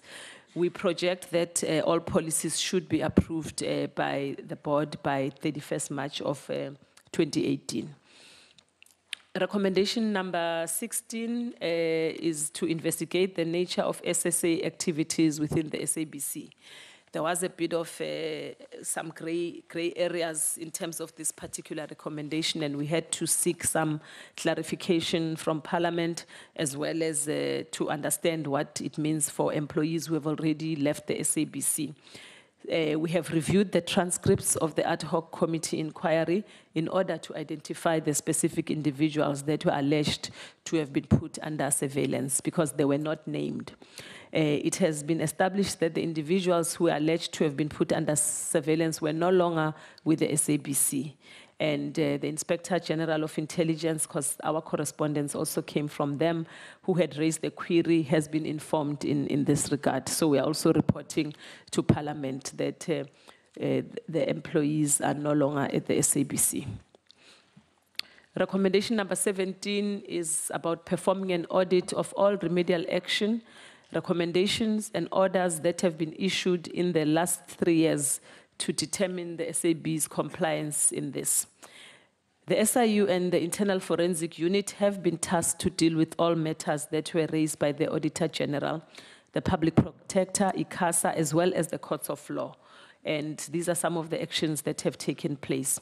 The findings of the AG are being addressed by strengthening the corporate governance and financial management framework of the corporation and by dealing with irregular, fruitless, and wasteful expenditure incurred between April 2012 and 31st March 2017. The SIU has been commissioned to conduct a forensic audit on the fruitless and wasteful expenditure incurred, and the SABC's Internal Forensic Unit is conducting an audit on the irregular expenditure within that period. You'll also recall that earlier in the report, I also talked about the amount that we're applying for condonation on. Recommendation number 18 had to do with evaluate financial and legal implications of unilateral changes to policies. This is ongoing. So far, it has been established that the 9010 Local Content Directive, as an example, has cost the television division 183 million. We are in the process of an audit now, so we qualify that it's unaudited and that it has cost radio 29 million, also unaudited. These are the losses in advertising revenue. These figures exclude the additional cost of 72 million that for the replacement of local content and losses due to unused foreign rights that were, for lack of a better word, canned when the policy was put into place. Proceedings have commenced to exercise a lien. I'm not a lawyer, so if I say that wrong, excuse me, please. Over pension payments due to Mr. Aguma and Mr. Mutswening. And arrangements are underway to institute urgent legal action if necessary. This is post their dismissal as well as resignation respectively. And the reason for that is that we did not want to be faced with finding out 3 or 6 months down the line that there is liability and that there's nothing we can do about it because the pension has already been cashed out. That is the only means of a substantial amount that would be able to ask a court to rule on. So that process has started. We have instructed attorneys and we are in communication with the pension fund. Recommendation number 19 was to implement the Public Protector's remedial action outlined in the report when governance and ethics fails. The interim board has rescinded the previous board's decision to review the Public Protector's report in the Southern Gauteng High Court, which we have mentioned before. Charges were preferred against Mr. Mutswening on a separate matter, and a date was set. The disciplinary hearing took place, and a date was set for the Public Protector's recommendation, which was to hold a disciplinary hearing. But in the interim, Mr. Mutswening performed another act of misconduct. We took him to disciplinary and he was dismissed. So he was dismissed from employment prior to the hearing date. The management has also been tasked to conduct an analysis and to provide the board with a report on whether the payments that were recommended for recovery by the Public Protector from certain staff and employees were made legitimately and in accordance with the SABC's processes and procedures and to compute those amounts. In order for us to even put the charges or the claim, we have to properly compute. So that process is taking place hand in hand with the forensic department, and once that analysis is brought to the board, we will then be able to report on that. The interim board, I've already said that we've rescinded the decision to review the Public Protector's report. Recommendation number 20 had to do with adhering to the highest standards of journalism, with editorial independence being of uppermost importance. We also recognize that restoring public confidence in the SABC's reporting on current affairs, entertainment and educational programs, and we're also tasked to recover revenue lost as a result of inadequate editorial policies. The actions that we have taken, we have held 2 sessions with the news department and stressed the importance of balanced reporting as expected of a public broadcaster, and that journalists should adhere to credibility, professional standards, and a culture which is designed to protect journalists against intimidation. The board has also declared that intimidation must be stamped out. I should also add that the 2 sessions that we have had with the news department also brought in experts, external experts, academic, in the media, some media monitoring groups, so that they can be part of that process as well. The deputy chair of the SABC, Mr. Matata Tsedu, who is himself a quite seasoned journalist, has been put in charge of this process to ensure that it has board oversight. The SABC has also embarked on a review process of its 2004 editorial policies, which I mentioned earlier in another section of the report, which were developed through a consultation process with the public at large. So by the end of this month, we should have a closure on that part of the review of editorial policies. The SABC is also required in terms of Section 6 of the Broadcasting Act number 4 of 1999 as amended to develop policies that are intended to ensure compliance with the BCCA Code of Conduct, the Advertising Standards Authority Code of Conduct, our license conditions as per ICASA, and the Broadcasting Act. So we will hold public hearings in all the 9 provinces to ensure that we are complying. And the focus obviously is where audiences and general public are afforded an opportunity to contribute to shaping the SABC's editorial policies through oral or written submissions. I've already said that the deadline is the 31st of August, at which the interim board will then start the process of screening and taking those submissions into account. This just proceeds to say that we will consolidate, will inform a revised editorial code and policies document, which will be released back to the public for comments before it's finalized, and then we will then submit to ICASA. I think the board is quite committed to ensuring that a compliance culture exists within the SABC, and the weight consequences management, I'm sure the executive will tell you, is a weight that is now a Bible at the SABC, that any action will have consequences, and that nothing will pass our eye if things are not right.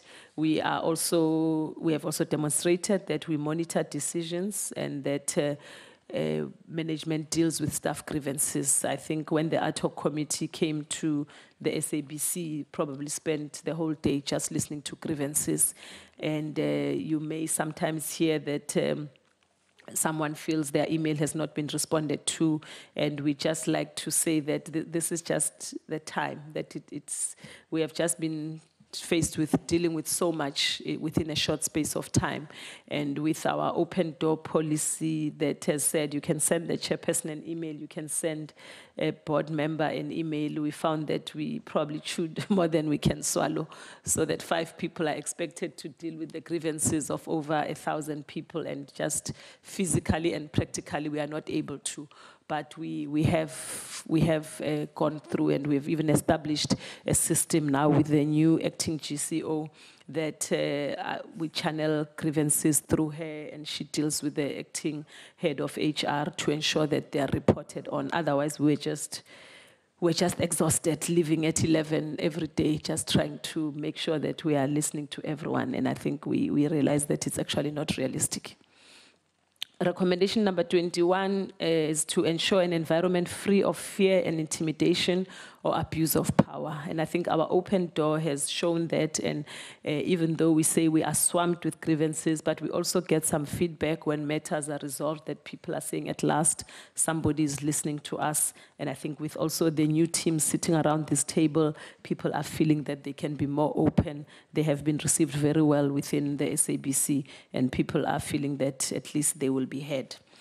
Actions that have been taken on the free of fear and intimidation, abuse of power recommendation. As I said, it's ongoing. We have had probably about 3 rediffusion sessions with staff. This is where we are in the SABC auditorium, but we talk to staff all over the country. And the staff has an opportunity to then raise their grievances and to just be kept informed of what is happening. We've also visited all the SABC provincial offices. I should correct that to say we still have a visit to the Northwest outstanding. We just had to reschedule due to some diary challenges. But we visited all the SABC provinces except the Northwest. We've listened to staff issues and have reassured staff of the board's protection. And I know it does sound like very hard-handed to say protection, but it's the environment where people just felt we can't speak out because we don't have the protection. The board is also committed to ensure that intimidation is addressed and that consequence management is enforced for any conduct that is inconsistent with a free editorial environment. Recommendation number 22 was on implementing action against the acting GCO, that was Mr. Aguma.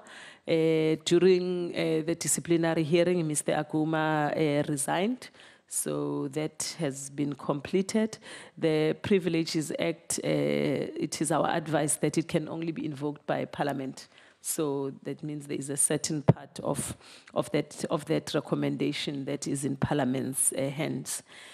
Recommendation number 23, I've already talked about the former company secretary, Mr. Teresa Geldenhuys, and her conduct was also raised in the ad hoc committee report, and that she should be charged in terms of section 17.2.c of the Privileges Act. Once again, that can also be invoked, can only be invoked by Parliament. So it's above our pay grade. Recommendation number 24 was around the attorneys and company secretary that should face appropriate consequences for denying Parliament access to documents. We addressed correspondence to the Speaker of the National Assembly, seeking clarity in this regard. But similar to the others, it's our understanding that Parliament has also, it is in Parliament's prerogative, but that we have read that Parliament has also started a process of instituting legal proceeding against the attorneys and Ms. Geldenhuys. So that was the last recommendation of the ad hoc committee report that is on the SABC board's agenda.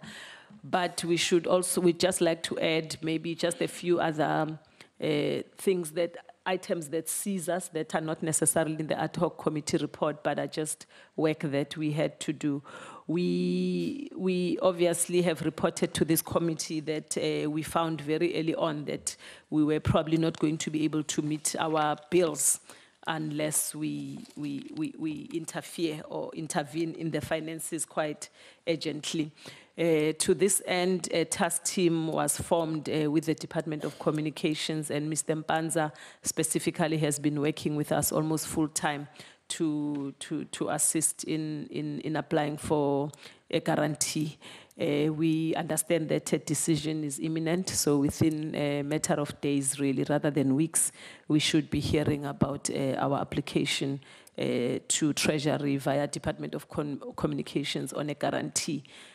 In order to manage everyday payments of creditors and service providers, the board has established a payments and commissioning task team that looks at cash flow, that looks at commissioning of contracts so that we are not committing ourselves to money that we don't have, but also looks at prioritizing payments of salaries, statutory payments, and payments to service providers. I think we are pleased to say, and maybe if the committee has more questions, the executives are also here, but the board members also serve on that committee. That we feel that we have brought some stability and that we have been able to pay salaries every month.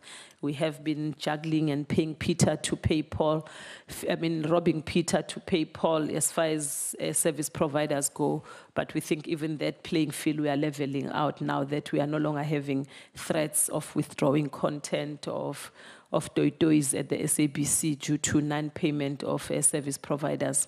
We continue consulting with staff and stakeholders regarding the status of the corporation and to build public confidence, because we realize that even in terms of advertisers, for them to have the confidence to continue advertising at the SABC, which is a major source of revenue for us, that we have to engage with them. So we have met with the groups of top advertisers in Cape Town and in Johannesburg, just to assure them that we are doing our best for the SABC. We believe those have been very well received, and maybe at some stage, if you have questions, Nomsa can, the acting GCO can talk us through that and how they are starting to see that investors are, investors actually, but the advertisers who are key investors in the SABC are starting to respond positively.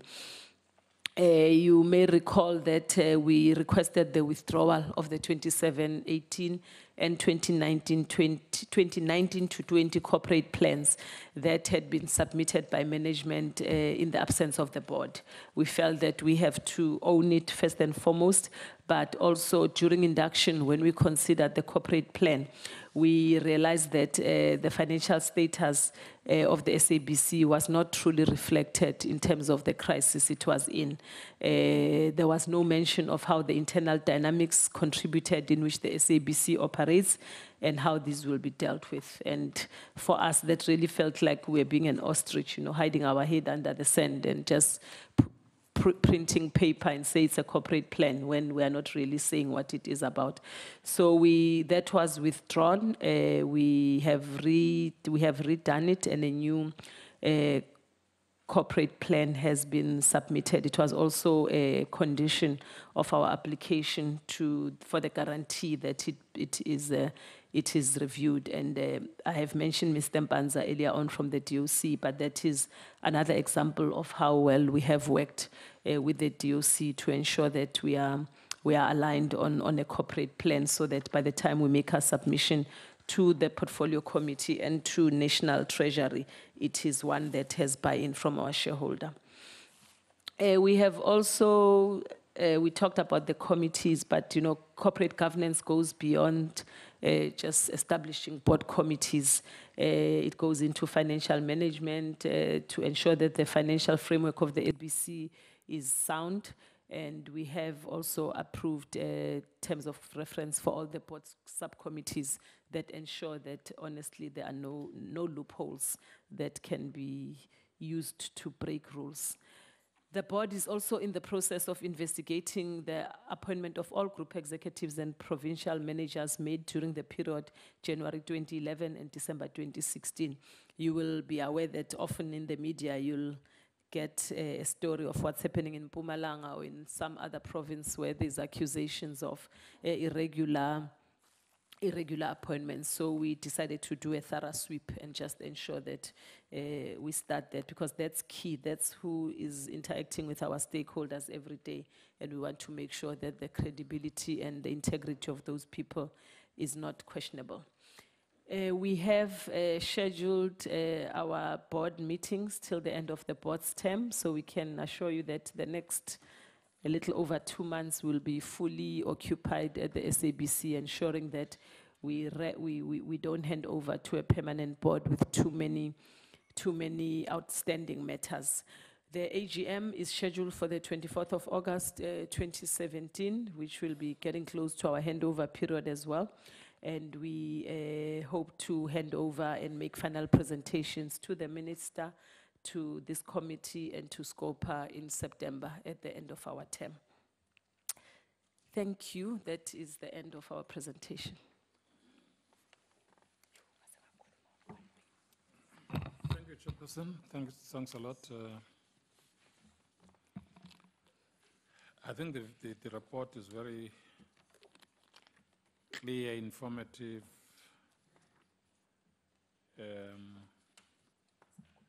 and reflecting progress made. It's now time for members to reflect on it. We'll start with Honorable Kalako, and then Honorable Swart, Ndlozi, Tsedi, Van Dam, Tolashe. Or before Tolashe, Machoba, and then Tolashe after Machoba. And then Uzoivala who Kongubel. That's the last hand I have. And then maybe the very last hand will be Honorable Mbinda. Can you start with you, Honorable Kalak, and then go that way? Chair, let me first commend the interim board on the progress they have so far achieved.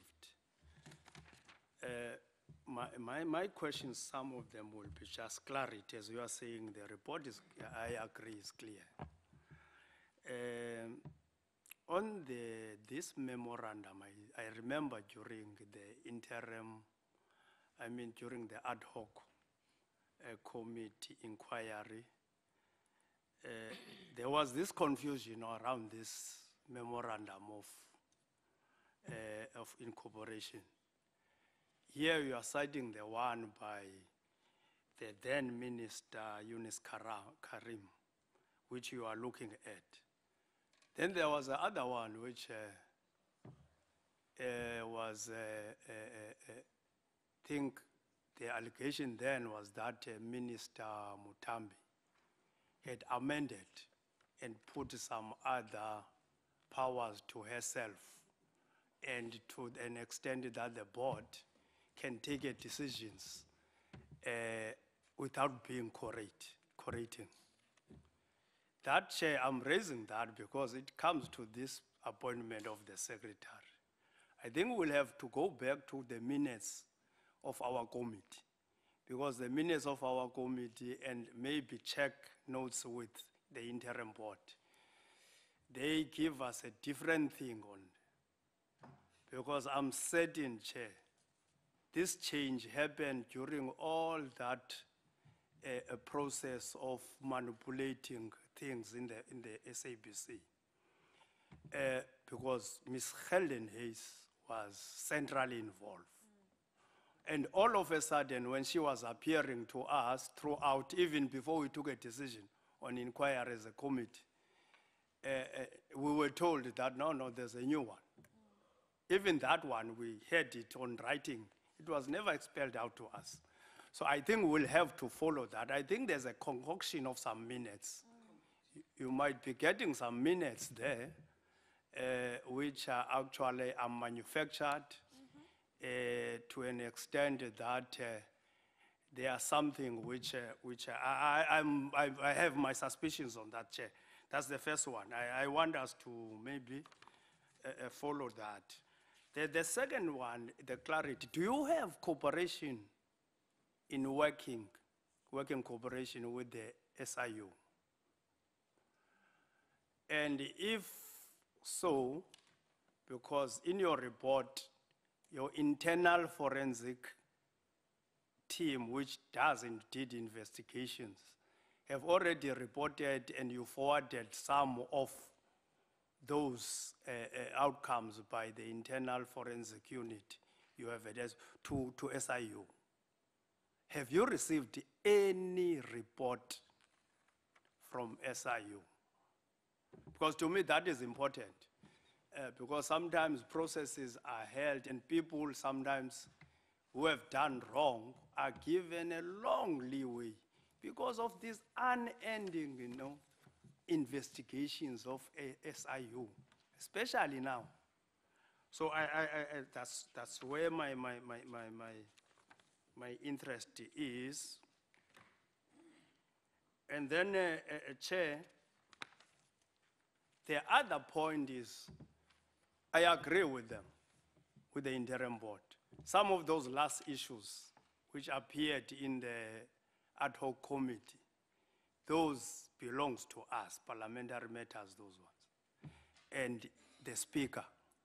So, Chair, it takes me, because we have instituted a process as committee, that all those who lied, all those who have done wrong, we must charge them as parliament.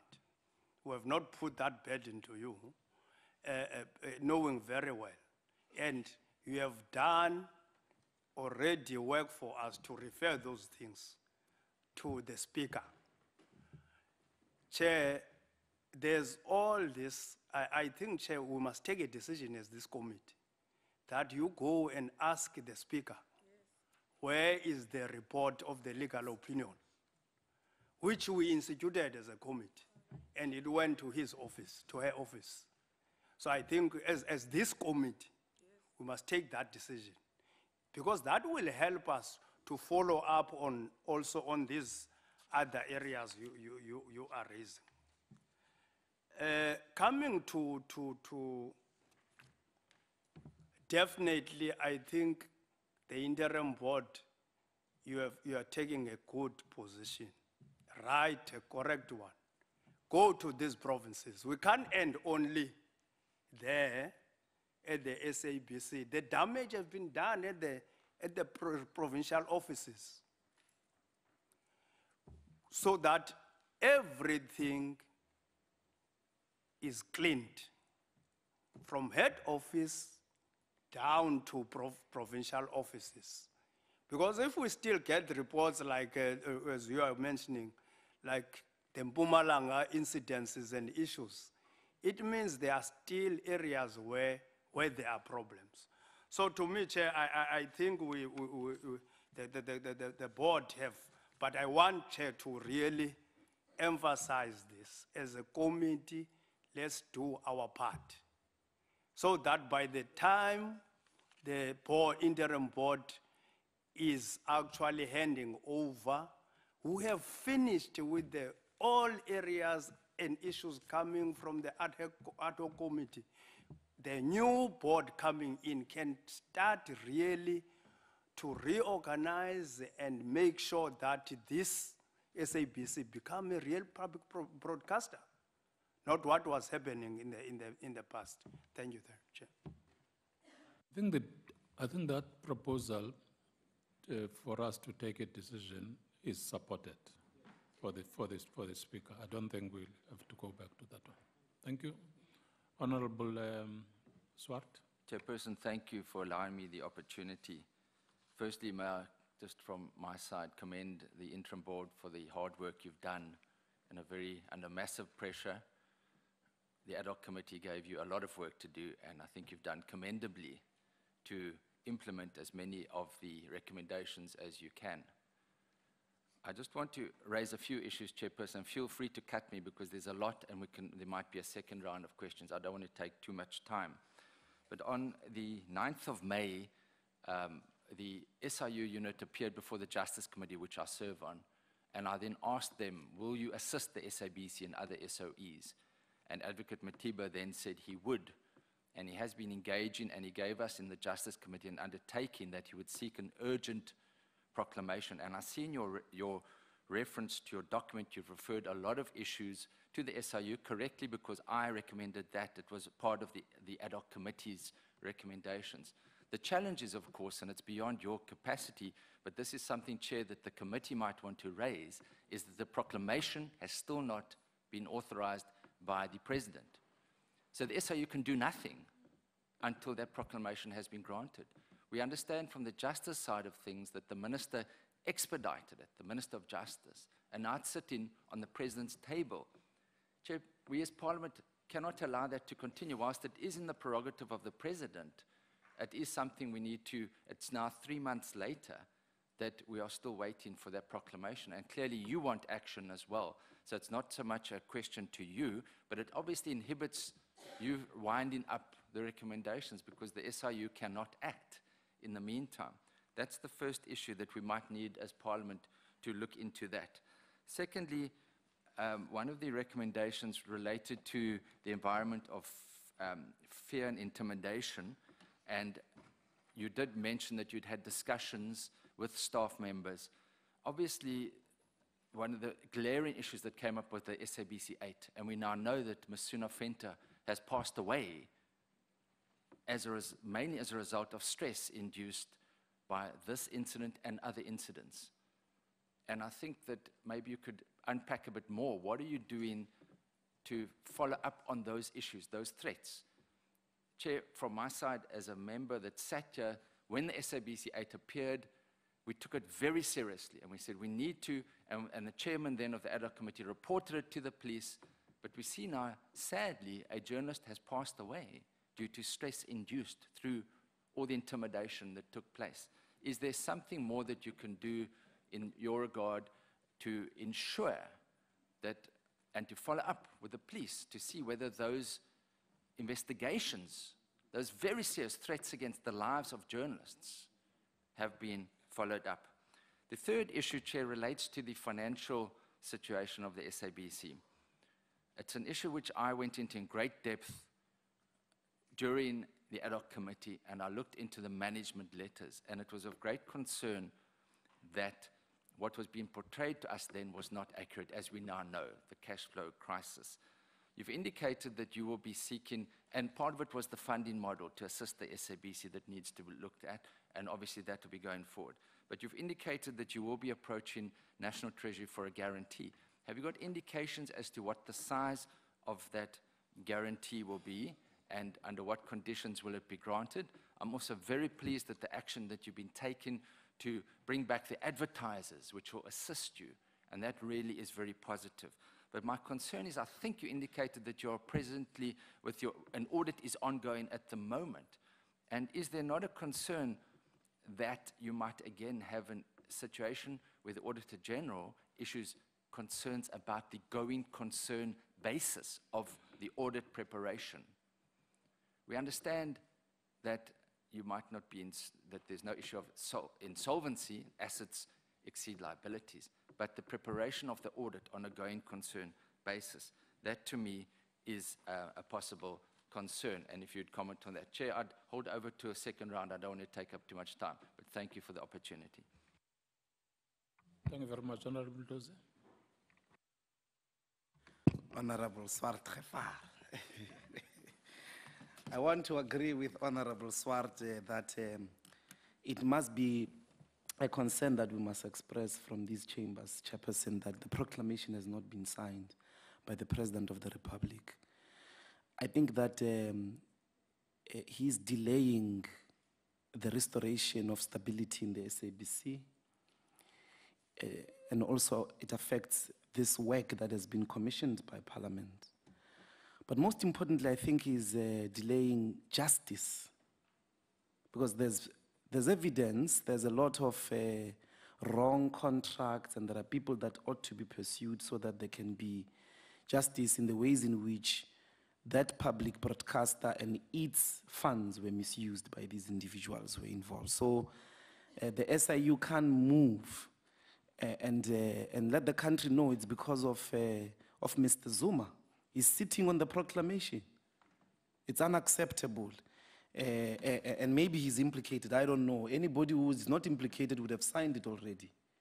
So why is he withholding it? Maybe his friends, again, are implicated in what the SIU is going to find. I don't know what must be the solution, except that perhaps we want to put pressure as Parliament and express ourselves that it's been 3 months. Why is the President not signing an urgent proclamation?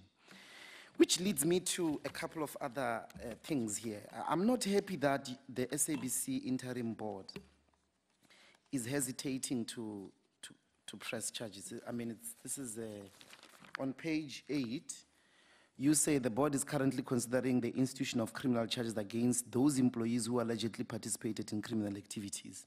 This is taking too long. I'm not sure why you are not... clearly, Agoma must have left because he could realize that the disciplinary committee is going to expose him. Why haven't you pressed criminal charges? You see, one of the biggest, most important things that we need to shift with regards to institutions that the state is directly responsible to is that if you steal money, if you do illegal things, we will pursue you. That's the only way we are going to win the war against corruption. So the board is sitting there hesitant. I read the news about Agoma leaving and accepting his resignation 2-3 weeks ago. Criminal charges, you don't have to wait for the whole list of all of them. Agoma, hack. And Saudi, hack.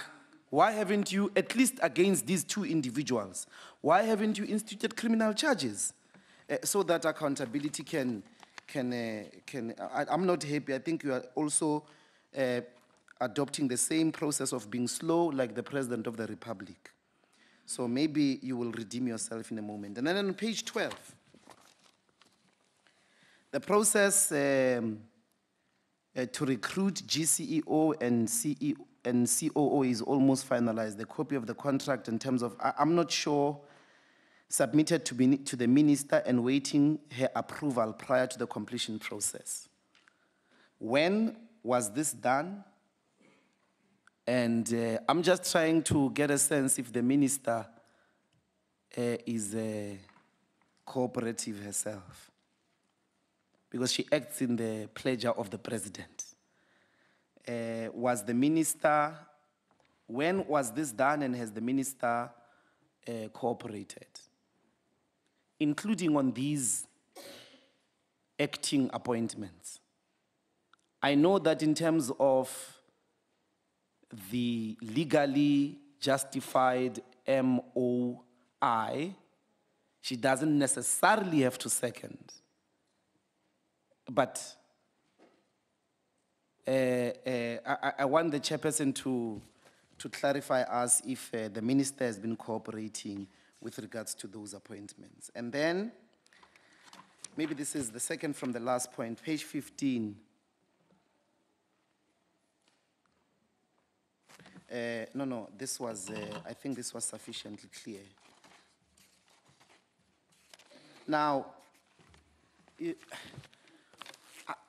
I'm worried, Chairperson, that the focus is on the board and senior executives like former CEOs, former CFOs, former COOs. But there's no, obviously here, there is a sense of we've got to go and get the people who were involved in taking wrong decisions who are still in the SABC. Because you may think that you have removed Saudi and you removed the problem. But there are the rest of the people that, it's not complicity, it's not that they remained silent, but they were active in wrong contracts, like the contract with ANN7, who presided over important decisions and the implementation of those decisions for a very long time. I'm worried that there is very little being said about them. And my biggest example is the acting head of news. I think she's a big problem, Notando. A big, big problem. By the way, if you study properly closely, the commission's report and the evidence that was presented, in relation in particular to the EFF, we were marginalized from the news. We even had to march in 2014 elections. And the biggest platform from which we were mobilized was Morning Life. She's still there. You took her from Morning Life. She's now the head of the entire news. Where was the contract implemented of the business breakfast? Morning Life. The head of television news. She's still there. She's now an acting head of news. I don't want to, I mean, I trust the intelligence and the integrity of the interim board, but I'm worried that most of the effort and the conversation and the public discourse is going around Saudi legitimately, and Agoma and all those people. But individuals like that gladly participated, and they received promotions for that matter, overstepping a lot of senior people who had much better qualifications, who had been serving the SABC with flying colors. I'm very worried, Chairperson, that your time is coming to an end and you would have left the bigger problems untouched in relation to those positions. So, concretely here, is there a process to make a full position of head of the entire news? Because that notando is not helpful. I don't want to speak. Most recently, some of her decisions over the celebrations of the SABC, her editorial decisions, are not going to achieve the points that you're making here about restoring integrity of journalism. By the way, it's not just instructions and intimidation that journalists are receiving. It's also journalists themselves that were very manipulative, that were gladly participating. So we've got to balance that scale. There are journalists that were not doing proper things in there. And I hope that the perspective would be balanced in that sense. It's not just management, but also there are journalists that were, and I think, who were complicit, who were participating willingly in wrong things. Now, Honorable Dwalash has covered me in relation to our duty, Chair, and I'm happy with the resolution. I'm supportive. Can we institute that process of speaking to the Speaker and following up about the recommendations in relation to ourselves? Finally, this is the last one. Yes, sorry. You know me and my mother's side. And then I wanted to check, is there anything you want to tell us about the process of appointing a permanent CEO and all those things? Are you guys safe? Are you not being intimidated? I'm asking this because I know for sure that there is a political party that believes in deployment. If the board is being intimidated by those political parties that believe in deployment, that would mean they are calling you to say, can we please get the shortlisted list? And holding you in some corner somewhere and say, but we would want a specific name, which is the problem that brought us here. I'm saying this because from other entities, that's what happens. So do you want to share? Are you guys safe? Are you being approached by political parties that believe in this policy of cadre deployment? And also just generally, will that process be concluded? Just an indication, we need stability. Those are some of the most important things that are going to help us to stabilize the SABC. Because it can't be Mzinwezi and generations, people acting all the time just because it's the SABC. There must be permanent positions so that those people are empowered to take concrete decisions and stabilize the entire entity. Thank you very much. Just before Honorable said, thank you very much, Honorable Ndos. And I really think that when the responses come, we must get to that, not the last part, deployment. But the part that talks to other, if you like, departments in the SABC, getting deeper there, because people who were conniving with those who are now out are still there. I think that's quite critical. There are departments there with a lot of money, Matlamin. A number of them, including sport. Get your hands dirty there, because the SCM, is it SCM? Get your hands dirty. I think that's what we are saying. because there are so many people in those departments who are still doing dirty work. I wanted to agree with you, Honorable Laws, on those issues. We are mesagalisa when you talk about parties dealing with deployments. But the responses will tell. Honorable Sedi. Thanks very much, Chair. Maybe let me start by adding my voice to those who have commended the interim board for the work that has been done so far. A few issues just to check with the interim board.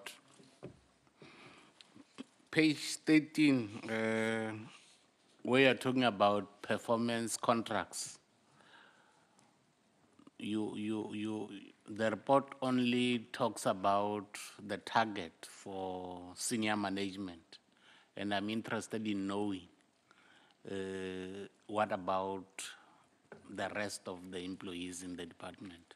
I see here you are targeting to have the 31st of August in terms of you having to complete the contracts with Gs and the senior management.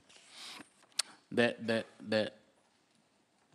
second one relates to the latest verdict, Constitutional Court verdict on Lona Vishi. Can we brief about that court case? I like the approach of your public hearings, especially now that you are going to provinces.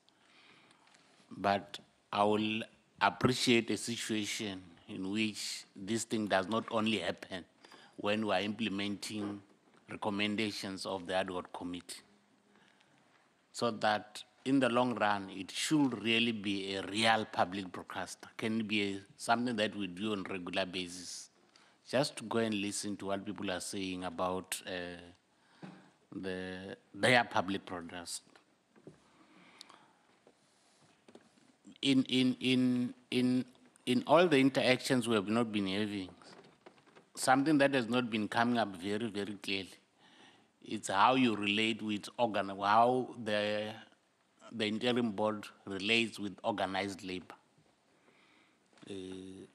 That issue has not been coming up very, very clearly. What's your relationship with organized labor in the department? Not only as it relates to the level of satisfaction, even around a whole range of other issues that might be happening in the organization. In one of our engagements, we needed you to share with us your strategy as it relates to the so-called unfunded mandates. Because part of what you have always been complaining with results in you having challenges is this issue that we have been battling with unfunded mandates in the department. This is the issue that will continue to be confronted with. How do you find yourself attending to this particular challenge, even going forward? Your 90-10 local contact issue, I know there have been a number of stakeholders who have shown dissatisfaction with regard to that particular aspect, that review, including musicians. Have you at some stage interacted with them just to try and attend to this particular, and try and make them understand the approach that you are taking as it relates to this challenging aspect? The second last one, you said to us when you came here, I think that was in the last interaction as well, that the challenges are such that you had convinced yourself as interim board members that you are also not going to be claiming your allowances until such time that the organization has stabilized financially. What is the situation as we speak? Yeah, I think that was that's the last one that I had. But overall, I think I am impressed with the work that the interim board has been doing so far. It looked like there will be very few unresolved issues by the time you hand over to the new board. Thanks, Chair. Thank you very much, Honorable Van Dam. Thanks, Chair. I'd just like to echo my colleagues about us approaching the Speaker for that report detailing people who misled Parliament. From my colleagues who serve on the Chief Whips Forum, I've heard that the Speaker has basically begun processing the report. She has sent it to people who've been implicated. I don't believe that's her role. Her role in this matter was to get that report, ATC it, and then send it to us for processing. So can I let her go from this committee saying, Stella report, it is our report to process. It's not for the Speaker to try and deal with. And then also on the SIU proclamation, it is very concerning that the President appears to be, sitting on this proclamation. We heard from Honorable Swart that the Justice Minister expedited his approval of that SIU investigation, and I think it might be worth again from Parliament or from this committee a letter to the President saying, when will you approve that SIU proclamation? And then from the board about the SIU proclamation, I mean, I'm sure you've engaged with the minister about that SIU proclamation, asking where it is. What's her response? Has she engaged with the president to say, we need this, to say, the SABC board requires this proclamation, what is happening? What is the minister telling you about what the president is doing about that proclamation? And then, about what Honorable Ndlozi mentioned about what has been called Hlaudi Motswaneng's enforcers. There was a specific recommendation which you didn't speak to, which is about, I just want to find the correct wording, which was about all incidents of intimidation and victimization at the SABC to be investigated and those implicated sanctioned appropriately. You haven't spoken to whether or not there's been a thorough investigation, for example, of all the threats that the SABC 8 were receiving. We know, for example, that the signal, when there was an investigation of one of the calls, it was coming from one of the towers at the SABC. So I don't think it's, it's rocket science. We know where the threats came from. They came from within the SABC. So I think there needs to be an investigation by the board of the threats against the SABC 8. And then, Chair, I also feel as Parliament, the ball was dropped from our side. I've requested to you twice, for example, that the police minister be summoned to Parliament to give us feedback on that investigation about the threats that the SABC 8 were receiving. It is really tragic that a journalist had to lose her life, and we haven't done our role adequately to make sure that the police investigate this matter and provide constant updates. From what I know from interacting with some of those people, there has been no feedback from SAPS about those threats. So I think it's our role as Parliament to get the police minister to come here to give us an update on the investigation of those threats, and also for the board themselves to conduct an internal investigation about who was threatening those people and make sure that criminal charges are laid against people within the SABC who were threatening the SABC 8.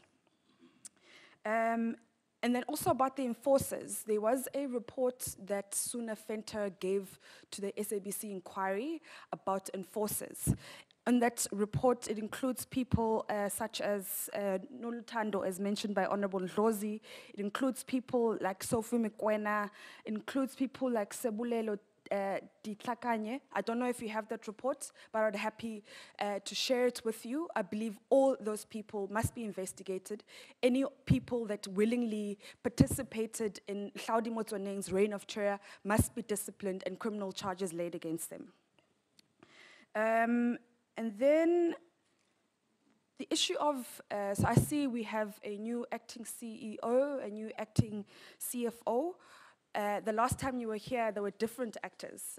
What happened to Mr. Ralitabo, who was the acting CEO? Please take us into confidence. Where is he? Why is he not here anymore? The acting CFO, I'm pleased to see that she's no longer the acting CFO, because we know that Ms. Rapella was complicit in the signing of very dodgy contracts with James Guma and Hlaudi Motsoneng. Where is she today? We know that she was brought in as acting CFO, brought in from outside the SABC to be an acting CFO, which means that if she was brought into the SABC in an acting position, she didn't have a position to fall back on. Where is she now? Is she still at the SABC?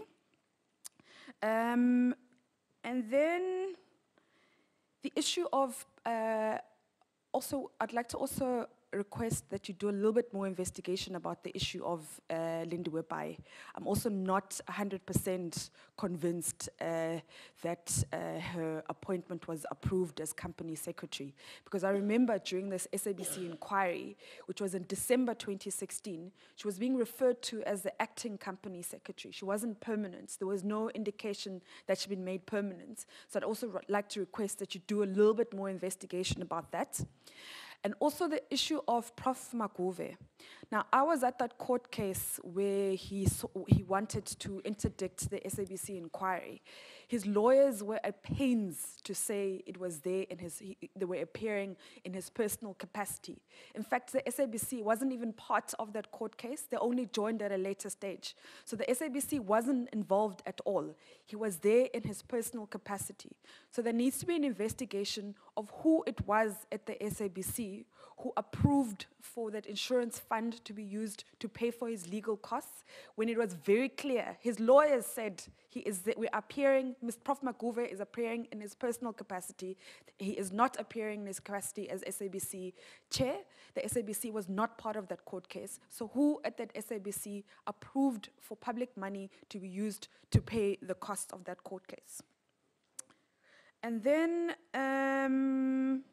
yes, and then the Public Protector's report. I'm very pleased that that report is no longer being taken on review, and you will now begin implementing its recommendations. Particularly, there's Ms.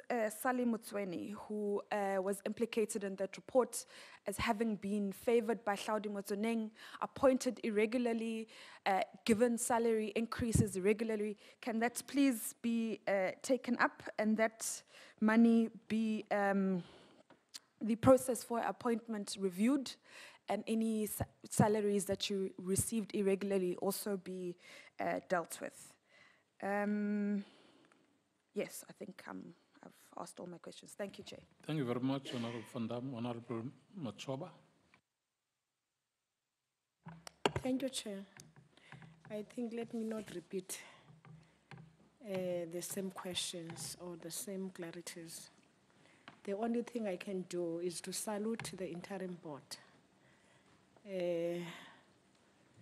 by their train. Their train is loading really the public interest. Thank you so much.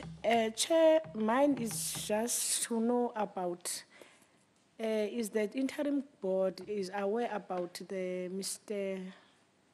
Motsoneng. He will take the SABC to CCMA. I heard this morning in a radio SA that is going there to take the SABC to CCMA. If you are aware about that, what is your provision when you become to be in CCMA? Are you going to give this man again those 11 millions? Because what I read in page 8, in the monies that they always getting from SABC, it worries me. Maybe he's going to drain the SABC more than he drained the SABC. I'm really worried. I just want to know about that. Thanks, Chair. Thank you, Honorable Mbinda.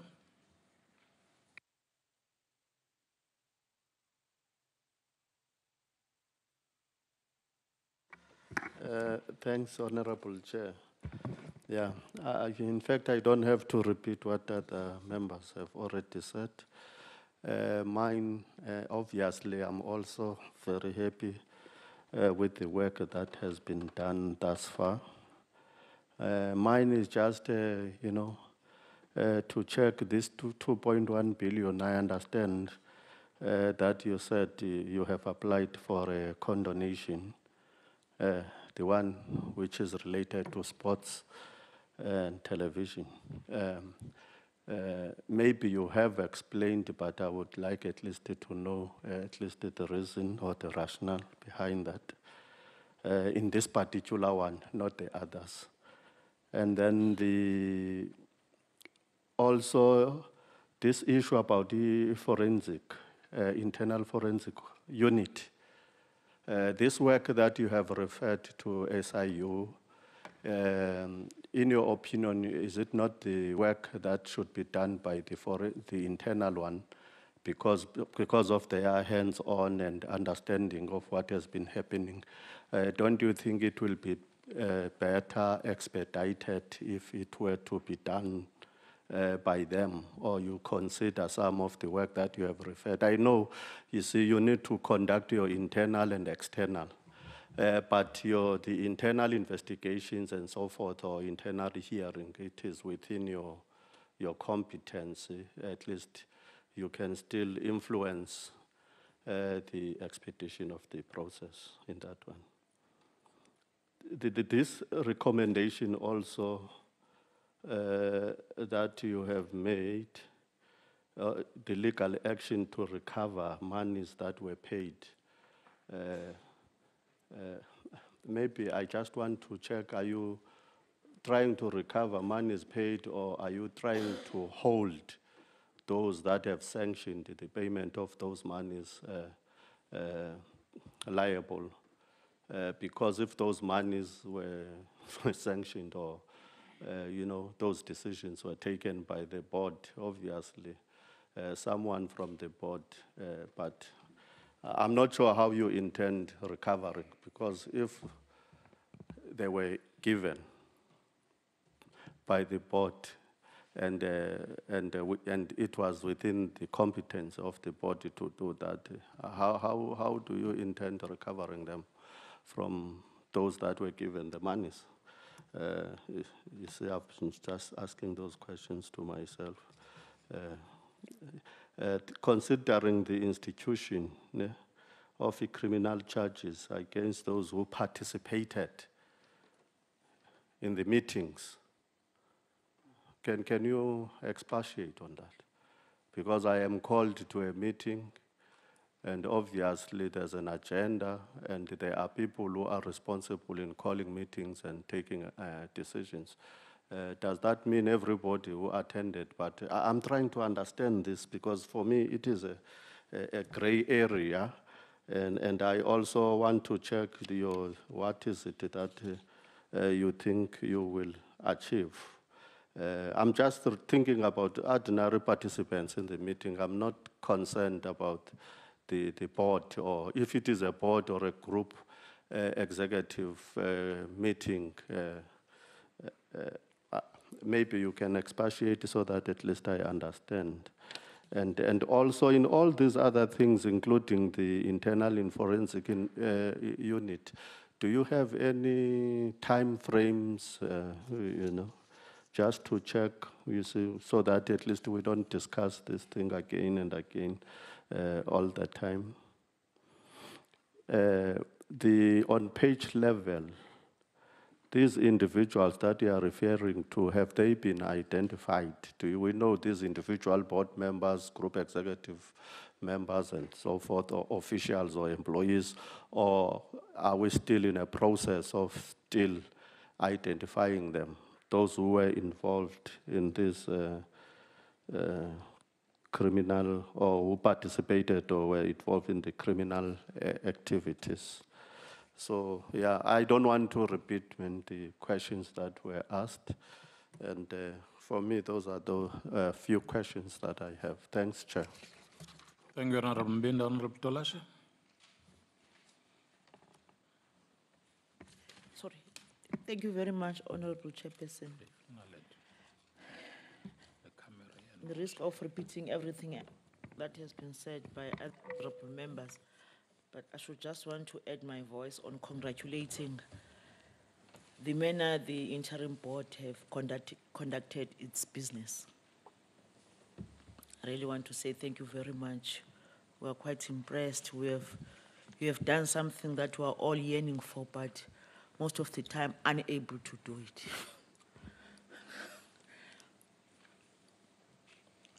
You have even changed the perception that is there, that we have got the most corrupt people in the entire parliament and everybody else that has been appointed to serve the people of South Africa.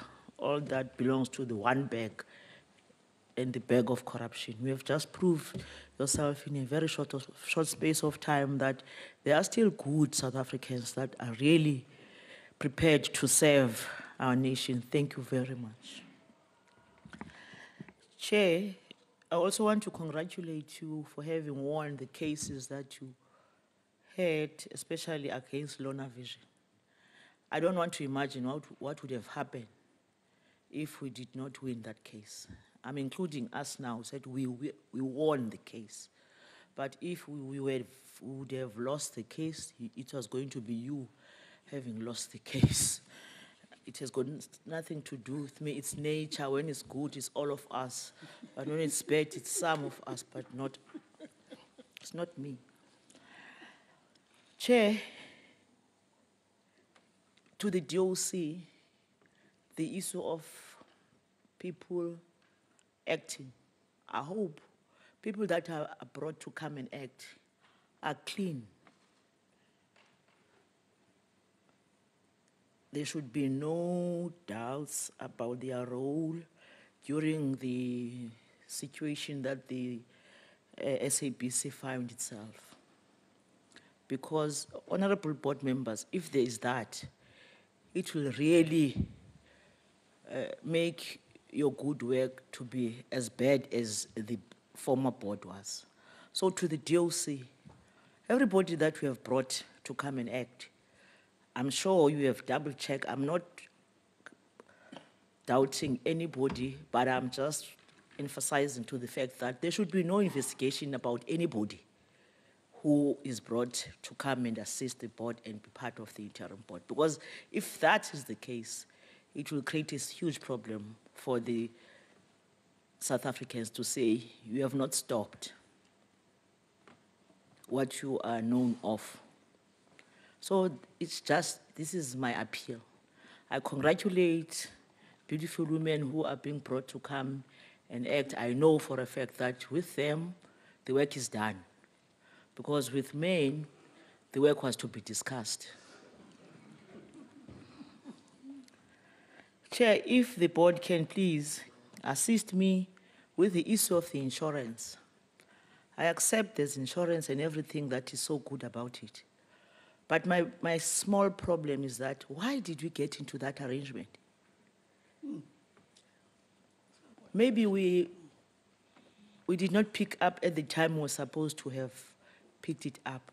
But seated here, I'm trying to think, why must you have an insurance that will cover you in case you do the wrong things? Dying, everybody will die, therefore you must have an insurance. Car accident, at some point, you might have a car accident, but committing wrong things, then you are covered. Surely, acting chair, I need to be educated on this one. My apologies if that is something that is understood by other people, but I really want to be educated on this one. Also, Chair, I want to emphasize on the issue of sports division. Dirty your hands in that, because it's an open secret that at some point we were addressed by people who were responsible to that division. The long lecture that we were given by your staff, acting chairperson, we were educated on how things are done there and how committed those members of staff were they, how sometimes the members of parliament did not understand.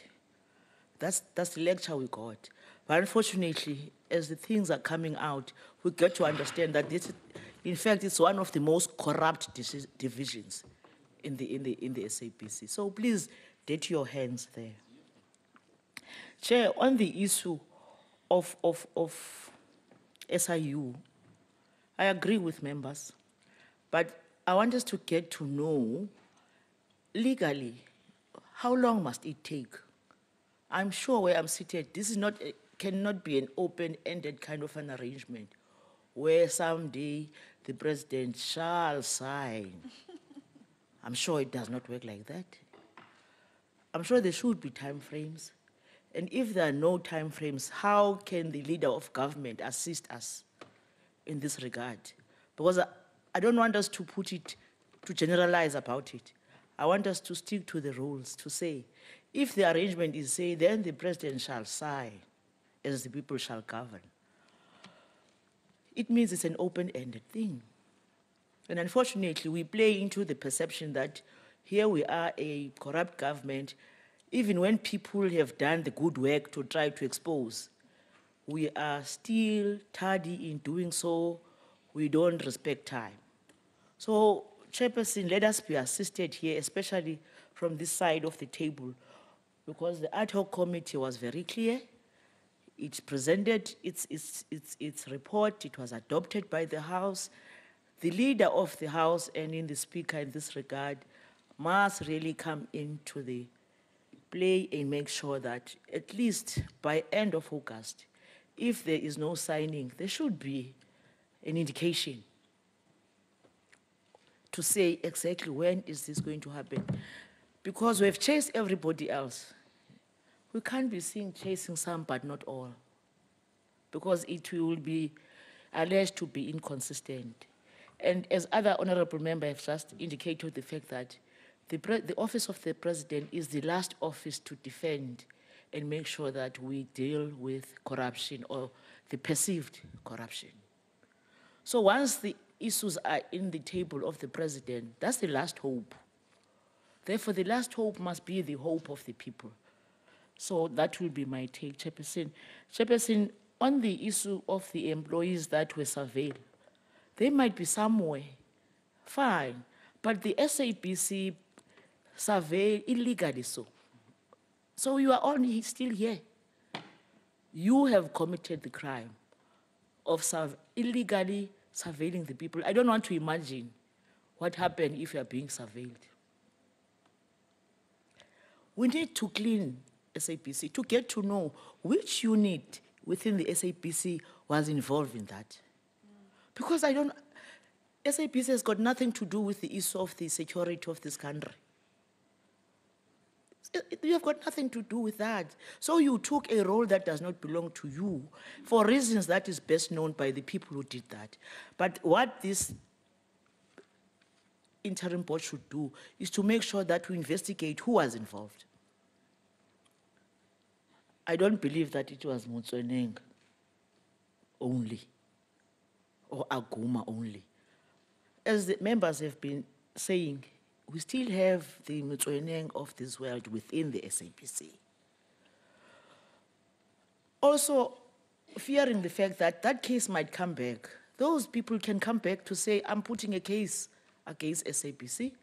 I was surveilled, and this happened to me, because when you surveil people with the institutions that you don't even know, what if something happens to them now? Will you say, no, it's not us SABC because you are no longer working for us? For an ordinary person like myself, I won't accept that explanation, because we aren't sure which institutions did you use in surveilling. What else is there that is more dirtier than surveilling?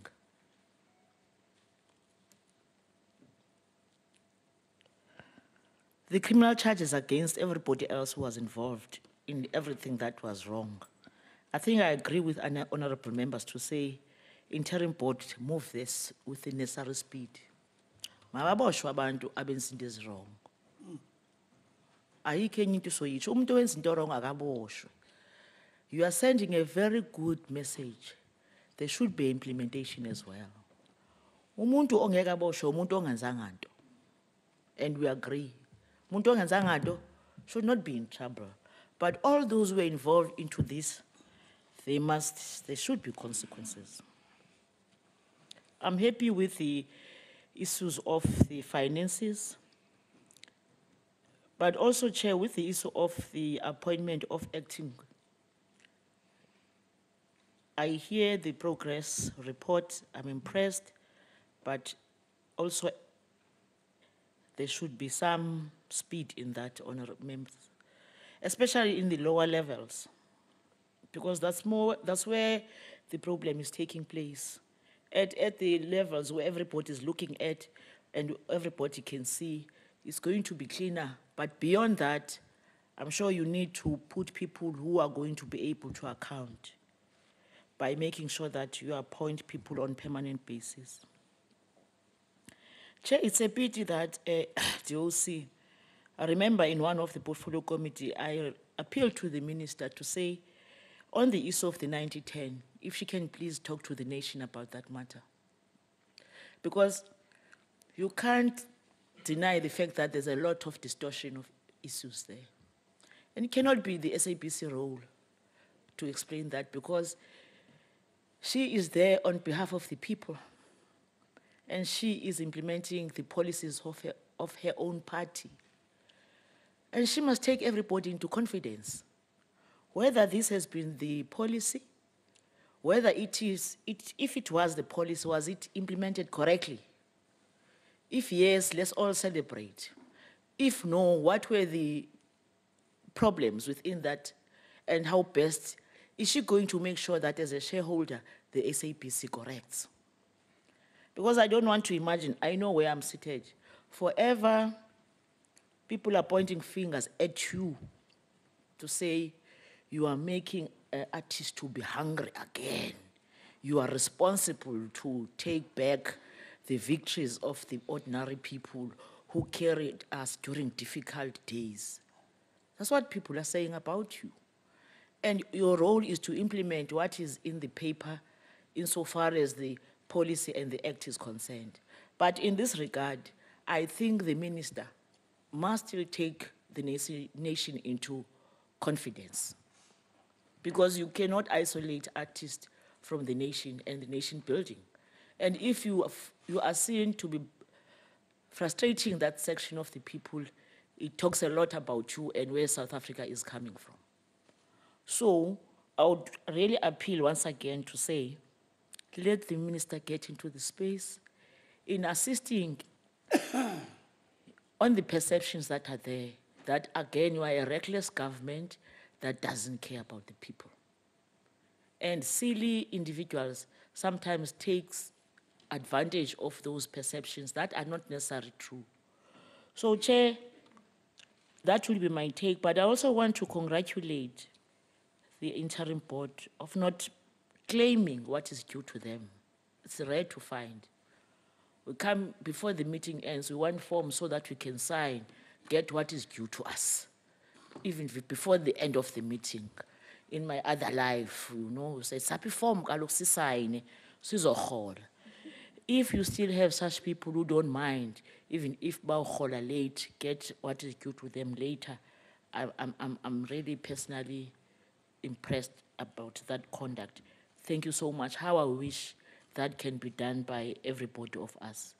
Other than that, Chairperson, I really want to thank the interim board to say thank you so much for being able to take us through under such difficult circumstances. Thank you. Thank you very much. Honorable Kungubele.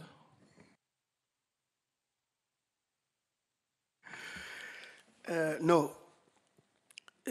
One fine South African yesterday said, Rome didn't die over a day. It got messed up over a particular period. You are messing a system which is wrong over a period. I want to say up front, I concur with those who are commending you. But you must understand, when things are getting right, the wrong that were not visible become more visible. In other words, you spend more time in a correct process, because the clarity of what is wrong in the crystal picture only emerges when there's proper execution. So all I want to say, you must continue. The only thing I'm worried about, Chair, is two things. I'm not sure how dependent on you are the time frames of SIU. And if you've got no influence whatsoever, do you have other alternative means? Because the lack of clarity about the objects of investigation under SIU is critical for continuous improvement of the systems that you put in place. I'm also worried, if I look at some of the recommendations, it appears, you will correct me, the remedial actions, I'm not sure how properly related in their generality to the SIU. If you can clarify that, because I thought there's a number of those which don't need SIU. But the sense I have in answering that question, you're saying SIU, unless I missed something. Otherwise, the work you do is clear. Take the criticism with the chin. We are criticizing you because you are doing good work. I usually say the threat to success is success. If you are a good doctor in a corner, people leave away other doctors and come to you because of the good work. But if you don't prepare the capacity for the numbers, you become the enemy of the people. Thanks. Thank you very much. Very many questions. But what I want to say, members, maybe the issue that was raised by Van Dam and police also, we must raise that also to justice. But these issues, justice, we talk portfolio committees.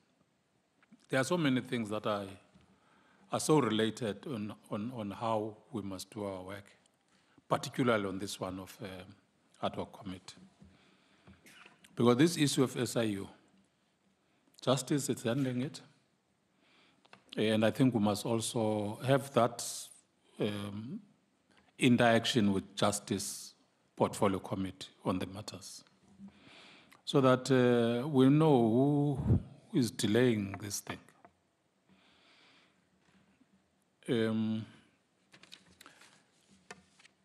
I will really, chairperson of the interim board, because I must be specific when I say chair of the interim board. I've been listening to members referring to chair without qualifying. You must not qualify only to me when you say chair. You see this thing of multi-choice? Maybe you just need to unpack a little bit. Because in it, there is this DSTV problem with all of us. Just unpack, give us more information on it, Chair of Interim Board. I think Honorable Dolashe did raise the issue of the people who were put under surveillance. It's on page 19. The last bullet point, individuals who were alleged to have been put under surveillance were no longer with the SABC. And the Inspector General of Intelligence who had raised a query regarding da-da-da. So,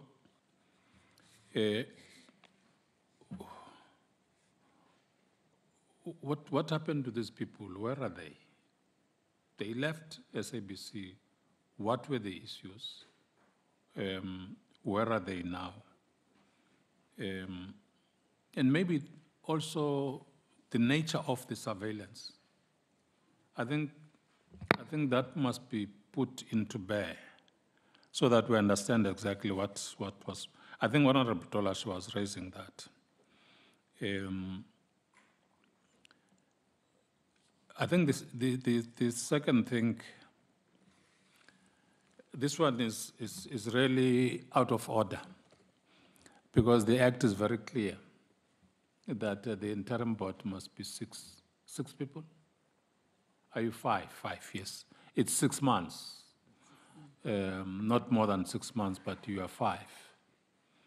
And we are expected to do all this work within the period of 6 months, not beyond 6 months. It's quite unfair. But the Act is very specific on that one.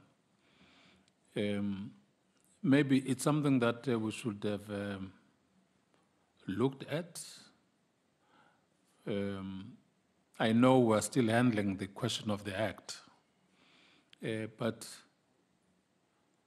really 6 people who are not full-time to do, 5 people who are not full-time to do that work within 6 months. It's quite huge a task. And I don't know if we'll meet everything that was referred to them. But I think the committee will have to assist on this one.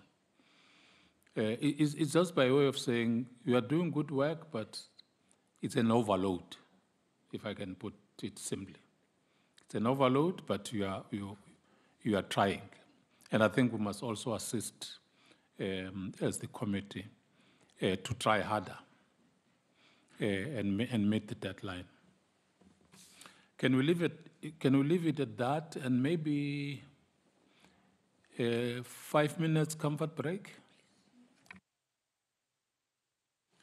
So it means you must be back at 12, and then you can have your time in responding.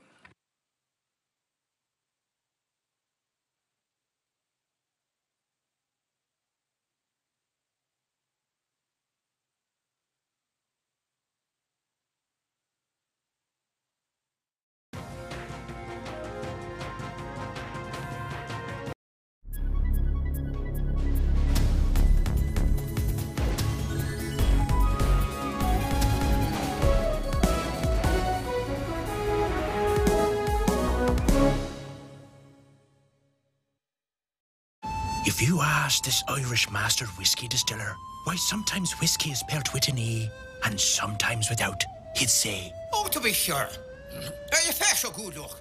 It's the whole thing. They're a back and to get off in the whiskey.